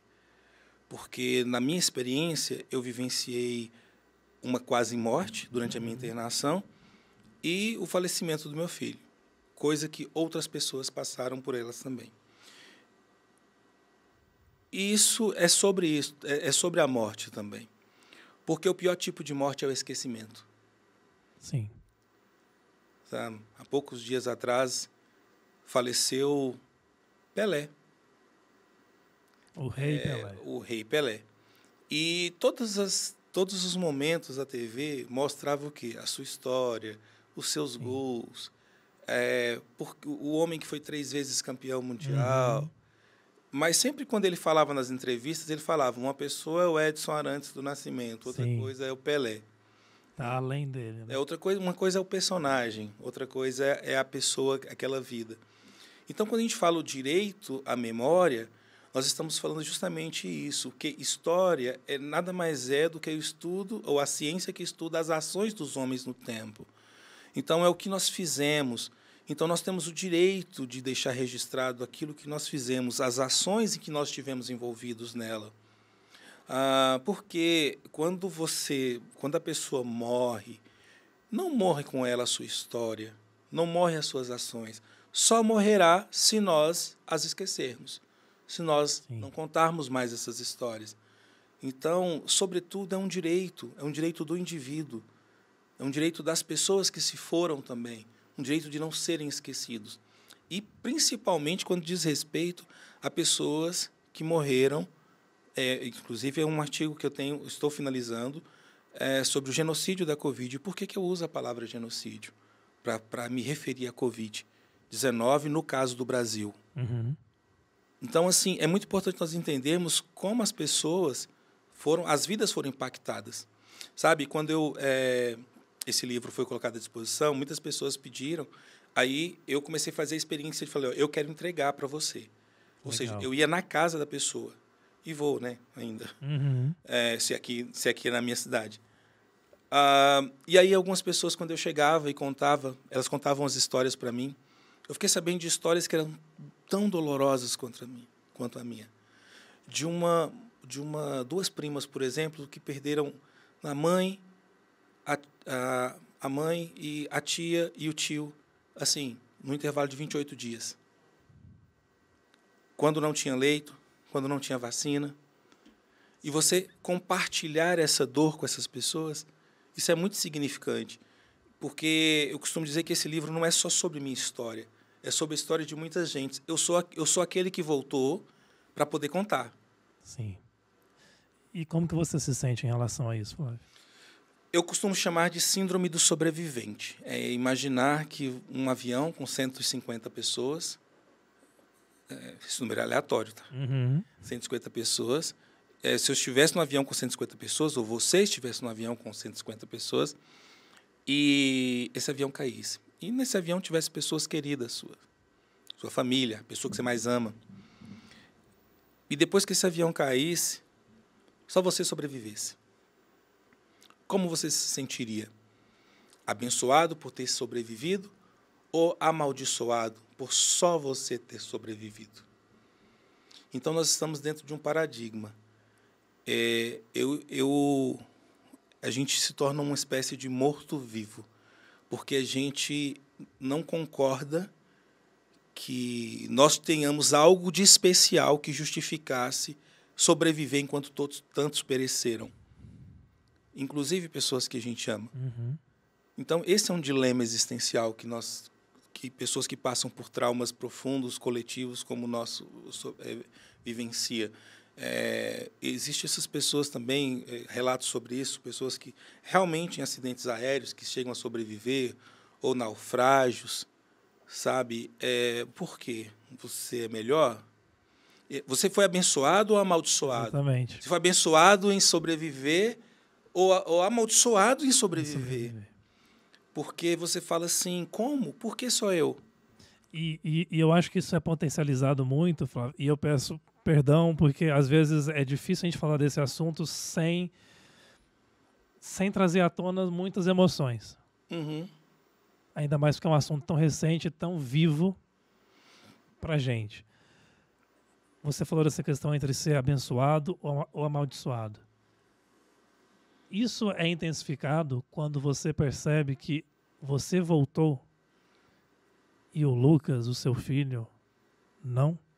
Com certeza. Na verdade, é sobre isto. Porque se me fosse dada a opção de escolher pela eternidade, pelos céus, olha, você ou seu filho, eu falei, não vou nem voltar. Mesmo porque, para que as pessoas entendam, eu já falei isso, mas meu filho só foi contaminado 3 meses após. Não tem nada a ver com a minha contaminação. Sim, exatamente. E ele não teve acesso à vacina. Ele foi procurar, inclusive, e não teve acesso à vacina. E foi negado, enquanto em outros lugares já estavam vacinando. Enquanto em outros lugares já estavam vacinando. Aí ele foi negado esse direito. E muitos jovens foram dessa forma. 2 semanas depois do falecimento do meu filho, um outro jovem no mesmo hospital faleceu. Muitas pessoas jovens. Ontem, eu entregando um dos livros, uma senhora falou comigo, pois é, uma amiga minha de 26 anos, grávida, faleceu. Salvaram um bebê de 6 meses, prematuro, uma cesárea, mas a menina de 26 anos, faleceu. São muitas tragédias que as pessoas querem esquecer. São vidas que se foram, são vidas que precisam ser lembradas. E quem provocou isso quer esquecer. E esse livro fala sobre isso. Porque no diário eu coloco toda a minha angústia, toda a minha raiva. No diário eu coloco toda a minha indignação, mas também coloco a minha esperança. As pessoas vão perceber que o Flávio de janeiro, quando começa a escrever, no dia 31 de janeiro, não é o mesmo de 31 de dezembro. Ele passou por muita coisa, né? Sim, eles vão perceber que muita tensão que estava envolvida, não é que ela se dissipa, ela se transforma em outra coisa até o final. Porque a dor é essa, a dor de sepultar um filho. Muitas pessoas falam assim, eu não imagino o que é isso. Eu falo, olha, eu também não imagino outras dores das pessoas, mas a questão da dor é sobre ressignificar ela, é sobre dar um novo significado a essa dor, sabe? Ela vai continuar existindo para sempre. Essa dor, ela está eternizada, ela é irreconciliável, ela é irreparável, mas ela pode ser ressignificada. É nesse momento que a gente tenta transformar o luto em luta e a tragédia em esperança. Então, acompanhar essa história é um pouco disso. O Diário de um Navegante na Covid, porque a gente imaginou nessa época justamente que era uma grande navegação, sabe? Era como se fosse um barco e que a Covid era esse mar inconstante, onde as coisas aconteciam, as águas ficavam calmas, depois turbulentas, a tempestade vinha um sol maravilhoso, mas depois vinha a tempestade, vinha a noite, e a gente queria chegar a um porto seguro. Sim. Então, esse livro não é sobre o destino, esse livro é sobre a viagem. Basicamente, essa história que a gente tentou contar foi essa. E, claro, eu potencializado muito mais, mas sobre o fato de ser meu filho e a minha própria experiência com a Covid me traz essa segurança de que a eternidade é logo ali. É logo ali. Esse é o caminho que todos nós vamos passar, sabe? Então, assim, o tempo, ele não é relativo, como alguns físicos dizem. Como diz já o outro físico, Carlos Rovelli, eu concordo mais com ele, Sim. ele diz que o tempo, na verdade, não existe. Olha só. Né? O tempo não existe, porque, por exemplo, esse tempo da minha fala, por exemplo, pode ter sido 1 minuto comigo falando, mas, na sua percepção, não é o mesmo 1 minuto. Não é relativo. Ele simplesmente não existe. Essa ideia de presente, passado e futuro. Mas você experimenta isso muito quando você está deitado na cama. Por exemplo, eu não relato nesse livro, alguns momentos sim, mas eu não relato toda a minha experiência de internação. Que a minha experiência de internação precisou de um trabalho diferente, eu faço terapia até hoje. Importante. E eu precisava amadurecer isso para poder contar essa experiência. O que é ficar internado? O que é... A parte 2, quem sabe? Quem sabe? Ser entubado. O que é viver essa experiência, a intensidade dessa internação. Porque algumas famílias me procuram quando eu vou entregar o livro, eles falam assim para mim, mas, Flávio, como é que é ser entubado? Porque eles carregam muito o pânico que criou na época. Olha, se entubar vai morrer. Nossa, e como teve esse pensamento? Notícia falsa. Os médicos estavam entubando à força, né? Que cabimento tem uma...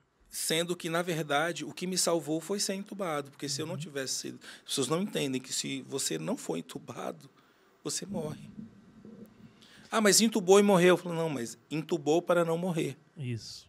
Então, entubar é dar uma chance de sobrevida. É a última chance. É uma chance de sobrevida para recuperar a saúde do seu pulmão, porque o seu pulmão não está conseguindo sozinho fazer todo o processo de captação de oxigênio, de troca, de administração e enfim, para o seu corpo. Então, vai precisar de uma assistência e é isso que a intubação faz. Mas, infelizmente, muitas pessoas morreram em casa com medo de não ir para o hospital. Mas também, se fosse para o hospital não tinha estrutura. Uhum. Morreram Sabe? sem ter um atendimento decente. Demais, demais, que é uma outra coisa terrível. Por exemplo, no caso de Uberlândia, Sim. dos 100%, dos 100% dos casos de pessoas que morreram na saúde pública em Uberlândia, 89% morreram nas UAS, que sequer tem UTI. O prefeito, a prefeitura dizia que lá, UTIs semelhantes, semelhantes a UTIs, leitos semelhantes a UTI. Gente, quem é intensivista sabe. Bom, eu fui técnico de enfermagem na década de 90, início dos anos 2000, trabalhei justamente em UTI. UTI não é só uma cama com respirador e um monitor do lado. UTI é equipe multiprofissional, é médico, fisioterapeuta, nutricionista, fonoaudiólogo, é uma equipe multiprofissional, é intensivista, é profissional capacitado para atendimento naquele local. Então, não existia esses leitos, isso era mentira. Essa é uma notícia muito impactante, Flávio. 89%? 89% morreram nas UAS. E só para você ter uma ideia do quanto isso é mais grave ainda, é que dos hospitais particulares de Uberlândia, o hospital que teve o maior número de óbitos foi o Santa Genoveva. E o hospital, esses dados são até agosto do ano passado, 2022. Morreram 252 pessoas até agosto de 2022 no Hospital Santa Genoveva. Só na UAS São Jorge, que é uma unidade de atendimento básico que existe nos bairros, só na UAS São Jorge haviam morrido 253. Então, assim, morreram mais pessoas nas UAS do que nas UTIs. E mais em um único hospital público do que nesse particular que atendia, né, quem tinha mais condições. Exatamente. Mas, Flávio, só para a gente esclarecer para as pessoas que estão nos ouvindo, como é que você teve acesso a esses dados? Porque a gente sabe que falta muita transparência. Né? Sim, esses dados eles não estão nesse livro, mas eles vão estar numa outra publicação que a gente vai fazer. Porém, eu tive acesso via lei de acesso à informação, que nós solicitamos em dois momentos, no meio do ano de 2021 e em agosto.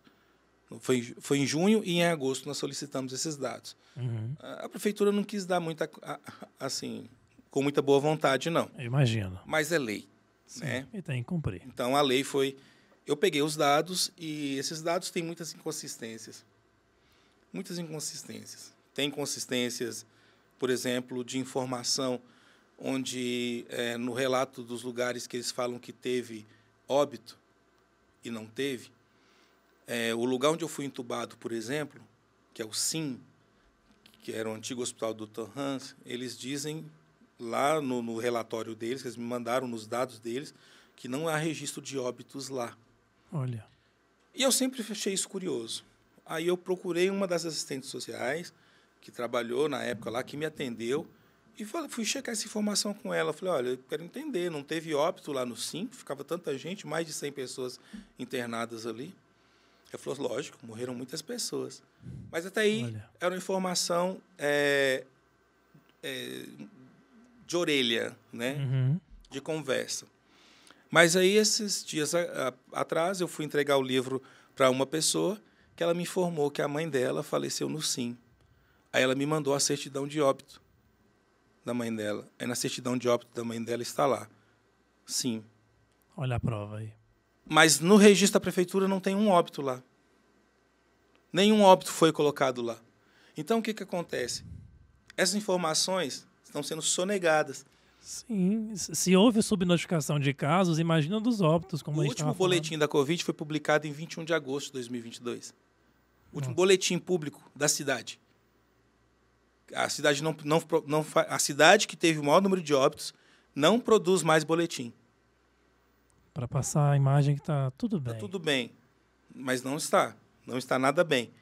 Então, essa ideia, que até a Karen falou aqui, do Tedros Adhanom, que eles querem esse ano, né? Acho que esse ano de 2023. Declarar o fim da pandemia, é uma ideia que me parece um pouco distante. Porque a Covid ela é inconstante. Ainda mais por causa da China agora, né?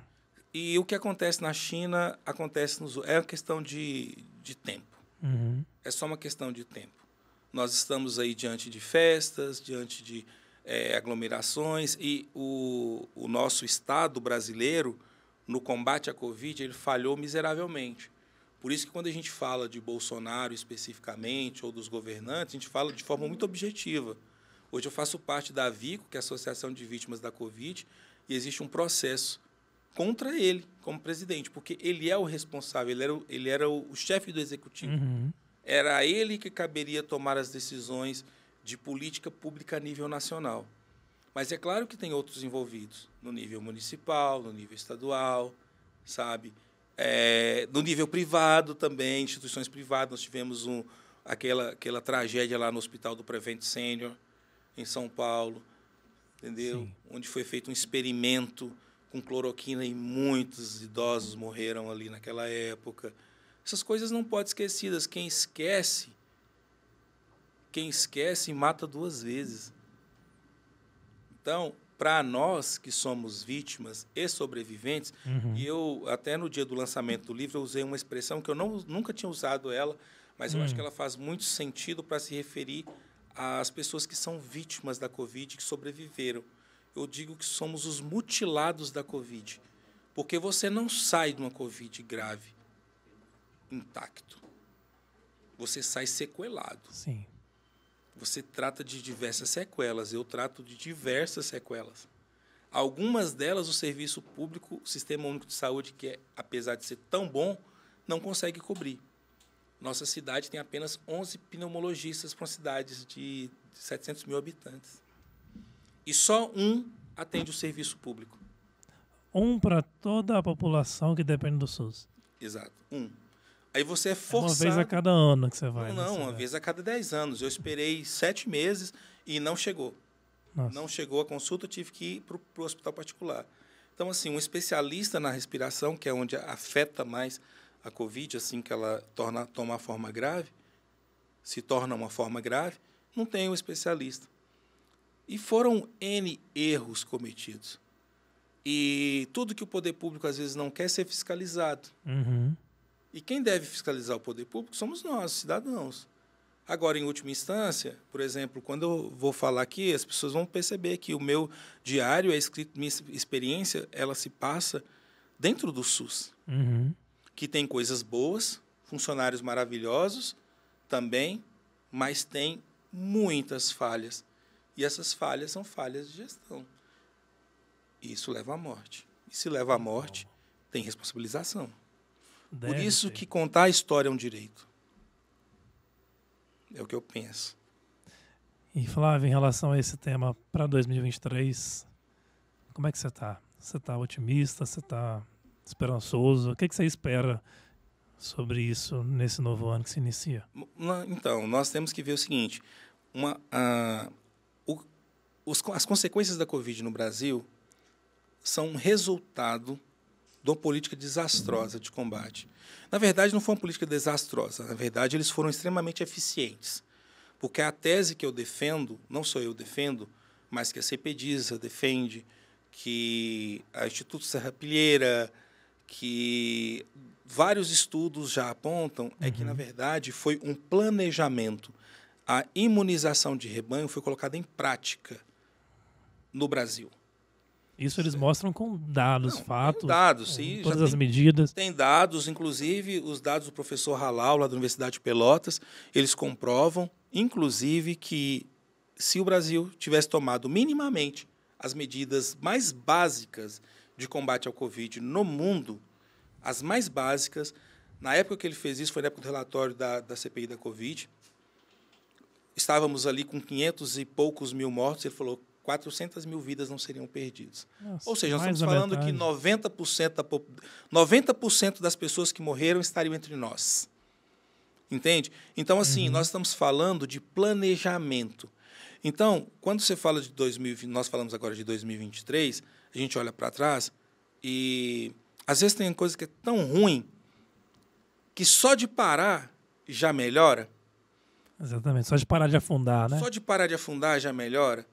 Mas só que, nesse caso, é pior, porque o problema que aconteceu com a Covid trouxe à tona o movimento antivacina. Nós temos crianças que não estão tomando vacina de pólio, de sarampo, de várias outras. O risco dessas doenças que foram epidêmicas no Brasil voltar com força total é grande, sabe? Por quê? Porque um negacionismo tomou conta da sociedade. E tem tudo a ver com o que vocês falaram aqui hoje, com notícias falsas, sabe? Então, isso foi um planejamento. Então, eu acredito que a mudança de governo coloca para o governo que entra um novo desafio. Eu achei que foi muito acertado, porque eles escolheram, foi justamente se eu não me engano, eu esqueci o nome dela agora, mas ela foi a presidente da Fiocruz. A ministra da Saúde? A ministra da Saúde. E ela... Nilce... Exatamente. E ela tem uma experiência muito grande com essa área. Então, eu acredito que nós temos condições de fazer algo melhor. Mas, para a gente que passou a Covid, e os especialistas sabem disso, que uma doença grave, infecto-contagiosa, infecciosa, não é apenas uma vacina. Ter leito de UTI... Gente, o ideal é não precisar do leito de UTI. Porque é a última ponta, né? Devia ter sido tratado antes. Sim. Precisava ter chegado lá. Sim, a ideia é não pegar. Nízia Trindade, isso. Obrigado, ETzinha. Mãe, pessoal. Isso. Nízia Trindade, uma mulher extremamente competente, entende muito, mas o desafio é grande. O desafio é que ela pegou um sistema de saúde absolutamente arrasado, sabe? Absolutamente arrasado. Não, é só você entender que nós não colocamos um especialista na área de saúde no Brasil, colocaram um general que entende de logística, e o general que entendia de logística foi o que deixou faltar oxigênio no Amazonas. No estado dele ainda, né? Você entende? E informações que o que aconteceu lá foi um experimento. E qual foi o experimento? Se der certo no Amazonas, dá certo em outros lugares. Só que esse experimento saiu do controle. Virou um caos triplo. Entende? Então, as pessoas não sabem o que é as famílias. As famílias que eu tenho encontrado para levar o livro, sabe o que elas falam? Falam assim, olha, o caixão da minha mãe estava enrolado num plástico. Eu enterrei meu pai dessa forma, assim. Essa dor não morre dentro dessas pessoas, porque não foi um luto comum. Elas não podiam sequer ver. No meu caso, ainda tive esse privilégio, se posso chamá-lo assim. Mas o que é importante nós entendemos? Que os desafios estão lançados. E eu acho que, mais do que um novo governo, a Nízia Trindade, ela que está com a bola para resolver essa questão. Que ela vai ser, agora já é na nossa ministra da Saúde, e que ela pode colocar esse trem nos eixos novamente, para nós voltarmos minimamente a ser o que éramos. Sim. Mas, assim, o desafio é grande. Imenso. Sobre a pandemia acabar, não há uma perspectiva. Justamente porque nós estamos enfrentando um processo de negacionismo muito grande. Né? E nós vamos sofrer com isso ainda. Pode vir novas variantes e até mesmo outros vírus. Elas estão aí. O número de casos já é maior agora no início de janeiro. Mas, felizmente, por causa da vacina, está tendo muito menos mortes. Né? Não, mas... com certeza. Menos mortes, porém... quando as pessoas falam de vacina, precisam entender isso. A vacina não é remédio, gente. Vacina não é remédio. Vacina você nem pode tomar se você já pegou a doença. Tem que esperar sair dela para você tomar. A vacina, ela é para prevenção da forma grave. E de qualquer doença ela é assim. Mas, se eu tomei vacina e não vou pegar, não. Você pode pegar. Pode pegar. E outra, você também pode pegar e pode desenvolver a forma grave. Só que você ela só minimiza, né? Minimiza o risco. Eu costumo comparar a vacina como um bom goleiro. Pensa que a vacina é um bom goleiro. É um excelente goleiro. Que pega todos os pênaltis. Quase todos os pênaltis. Quase todos. Mas quase. Não todos. Então, para evitar que esse quase se passe, não aconteça, é que existe o controle sanitário. E aí é onde entra a decisão dos poderes públicos. Eu sozinho, você sozinho, nós sozinhos, não conseguimos fazer isso. É o poder público que tem que tomar a decisão do álcool, da máscara, do distanciamento, do lockdown quando necessário, da ausência de aglomeração, do isolamento social. É sobre isso. Porque quantas pessoas não vão voltar para casa? Porque quando você entra no hospital com Covid, é o que acontece com você. E aí eu lembro que as pessoas falam, nossa, tem que ficar em casa, tem que ficar isolado, e não sei o quê, que coisa terrível, nananã. Mas quando você estava lá no hospital, Flávio, eu tenho convicção de que tudo que você mais queria era voltar para casa, né? Sim. E às vezes nem ter ido para lá. Não, a ideia nem ir. É como quando as pessoas reclamavam de máscara. Eu falo, você reclama de máscara porque você não sabe o que é ser entubado. Qual que é melhor? Usar máscara ou ser entubado? Só que aí é aquela história, né? Como eu falei antes, a pessoa que está fora da dor fala dela como se ela fosse uma coisa fácil. É mimimi, às vezes. Ela né? não percebe a intensidade, sabe? Para mim, isso tem uma intensidade muito grande. E o Diário de Navegante, que o livro que a gente escreveu, foi sobre isso. Foi um relato de viagem, né? Sim. Esse diário de bordo que você também acompanhou e escreveu. É um diário de bordo sobre essas experiências alucinantes, né? Algumas vezes. E que eu acredito que eu precisava deixar registrado. Sem dúvida, Flávio. E uma das experiências mais gratas que eu tive sobre a escrita do diário, e tenho tido, é encontrar com algumas pessoas que elas perguntam para mim assim...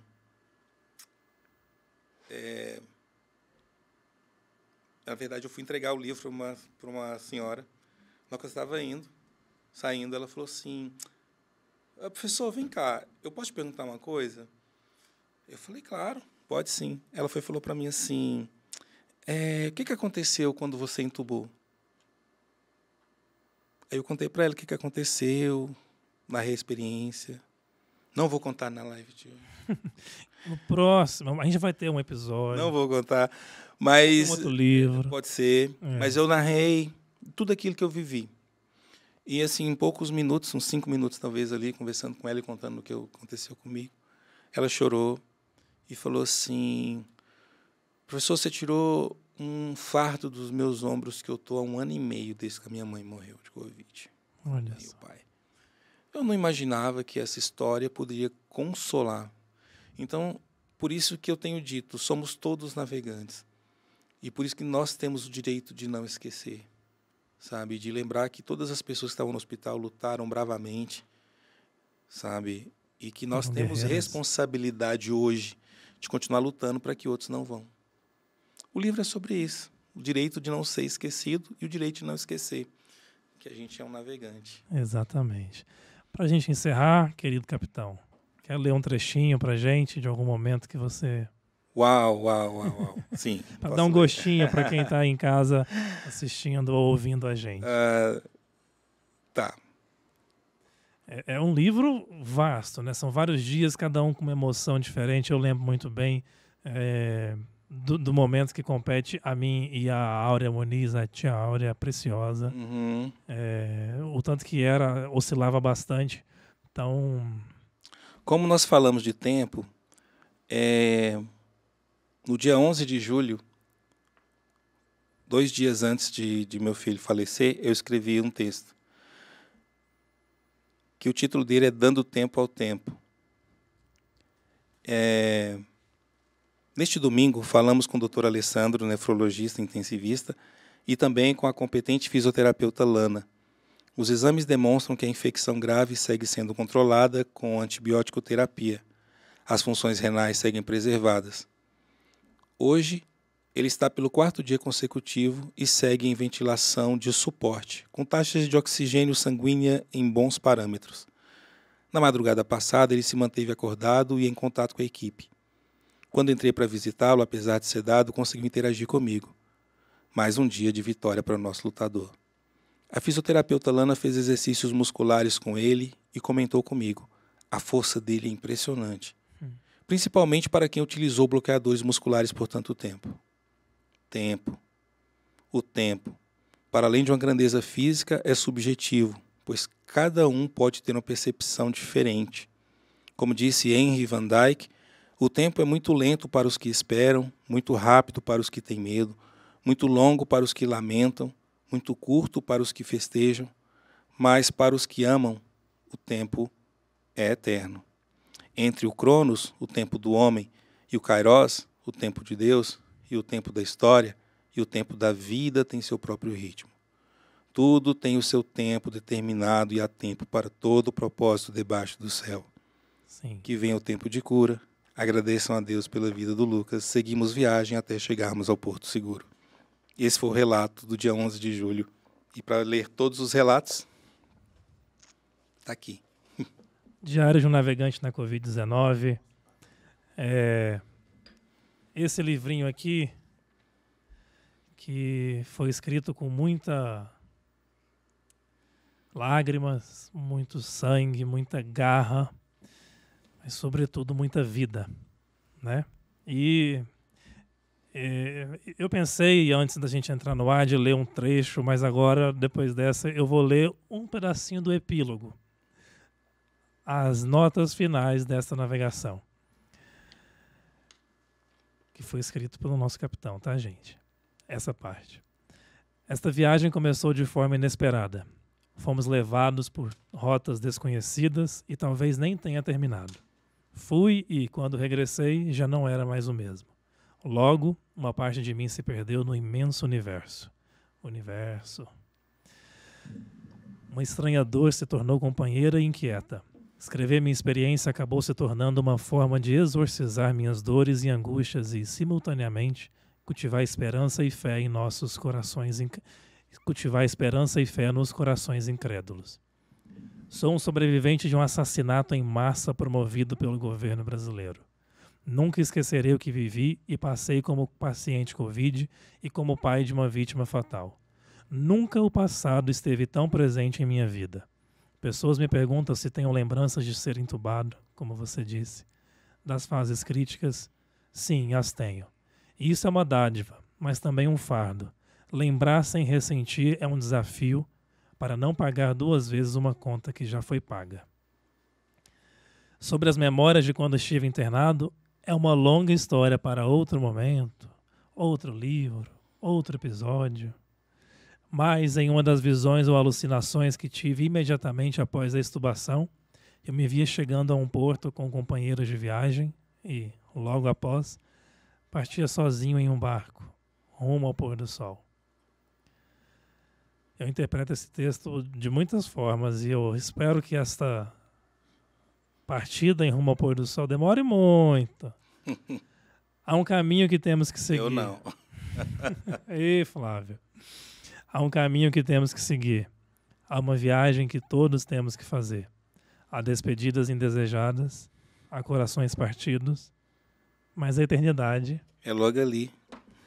Senhoras e senhores, professor Flávio Muniz. Obrigado pela oportunidade de contar essa história aqui, que você faz parte dela, né? Que agora a ET, que está na nave mãe, ETzinha faz parte dela também. Sim. E é uma história que outras pessoas fazem parte dela. Foi muitas pessoas, acreditem. Muitas pessoas fazem parte dessa história. Tem muitos nomes aqui. E ele é em memória de todos e todas que perderam as suas famílias, né, nesse período. Sim. E que vocês tenham fé e esperança que nós continuemos a lutar por um mundo melhor. Exatamente. E está logo aqui, gente, na orelha do livro. Em memória de Lucas Christen Ferreira Muniz. Verdade. Maria Coraci de Souza Medrado, que infelizmente a minha avó, logo no início, enquanto o governo não respondia os e-mails da Pfizer, ela não aguentou esperar. Foram 101 e-mails, tá? Só pra... ou seja, foram muitas tentativas. E de todas as vítimas que perderam suas vidas pela Covid-19 e seus aliados. É isso. Nossa ETzinha, algum complemento? Não, gente. É isso mesmo. Nos vemos no próximo episódio. Então é isso, pessoal. Até semana que vem. Um feliz 2023. Lembra, hoje é segunda-feira, mas é uma segunda muito gostosa de comemorar. Tá? A primeira segunda do ano, com novos ares, com novas expectativas. Com um novo presidente. Principalmente. E que as coisas pelo menos parem de piorar, né, Flávio? Ah, com certeza. E vamos lutar para isso. Vamos lutar sim. Hasta la vista.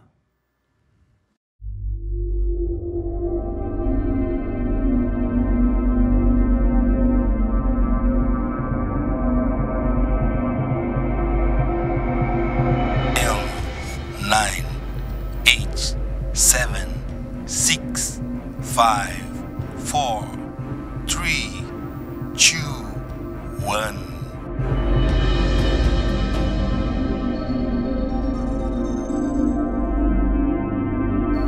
Okay, Houston, we have a problem. We are lost in Brazil.